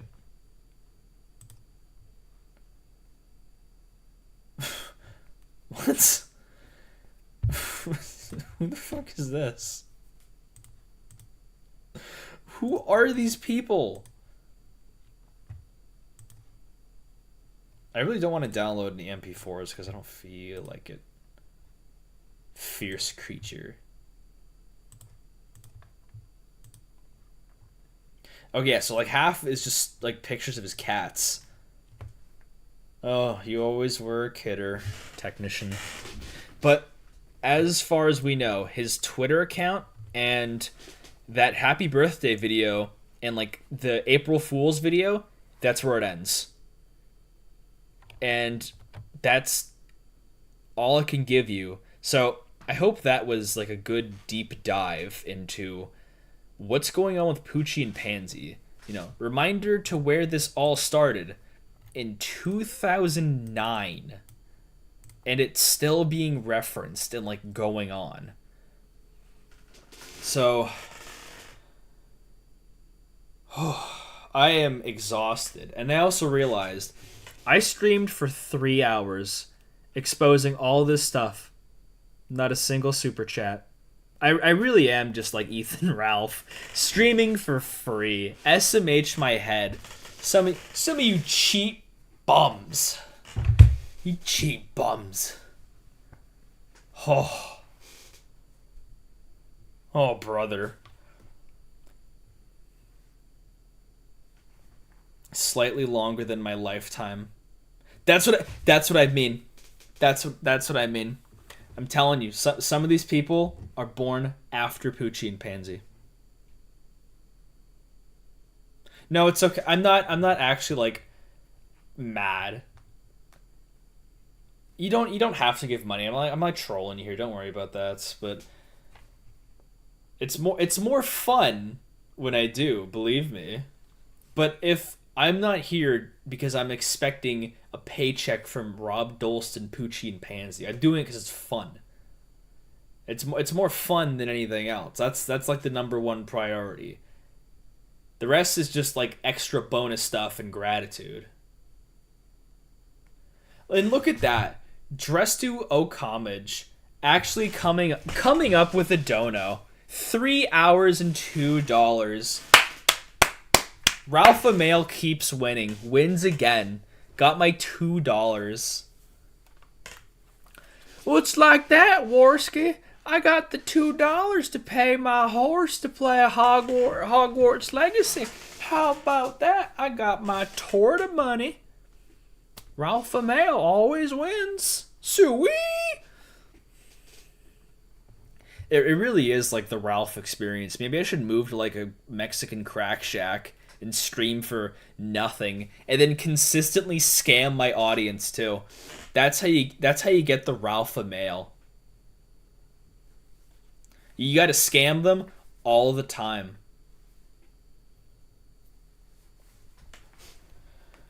Oh my god, that was my throat's killing me. Oh. It's okay though, you know. I'm unfortunately in Canada, and everybody here is broke. Literally everybody. No one has money. So, I get it. It's cool. You don't gotta worry about it. Don't worry your little head about nothing. Am I gonna do more streams? Absolutely. I don't want to only focus on streams. I still need to make actual money with videos, because I'm working on one right now on a really old ZX Spectrum game. Scam them all the time. Have that con man mindset. That's what that Lilith is. Lilith is on something. You got to scam them all the time. Never pay up. Always steal money. That's how you win. Surely scamming your audience will not make them really, really mad all the time, and then they'll stop watching you and giving you money, and then you're in Ethan Ralph's situation where you're just dead broke and beat forever. You're still the gangadiddle. You're still the Kiwi gangadiddle Kiwi buddy. You have to scam. You have to steal. You have to steal, rob, and kill. Especially, you know, you don't want to put me in a self-defense situation. All right, I don't have a gun on me, but if I do, I'll be pulling my Warski live. Stay back! I'm prepared to defend myself. All that.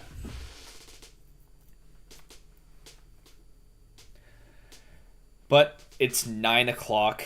I've been streaming for 3 hours, and I'm very tired. So I think for now, that's going to be it for Poochee and Pansy. Oh, I really don't like the green of that. I'm glad that many people were here to join me.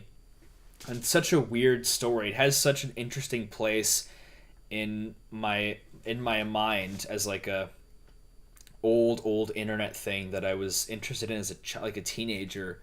You know, people saw it on Scare Theater. Day go to night in your window. Yeah, no, because I started at like 6 o'clock, and the sun doesn't really set till 8 right now. So yeah, now it's night, and I'm very tired.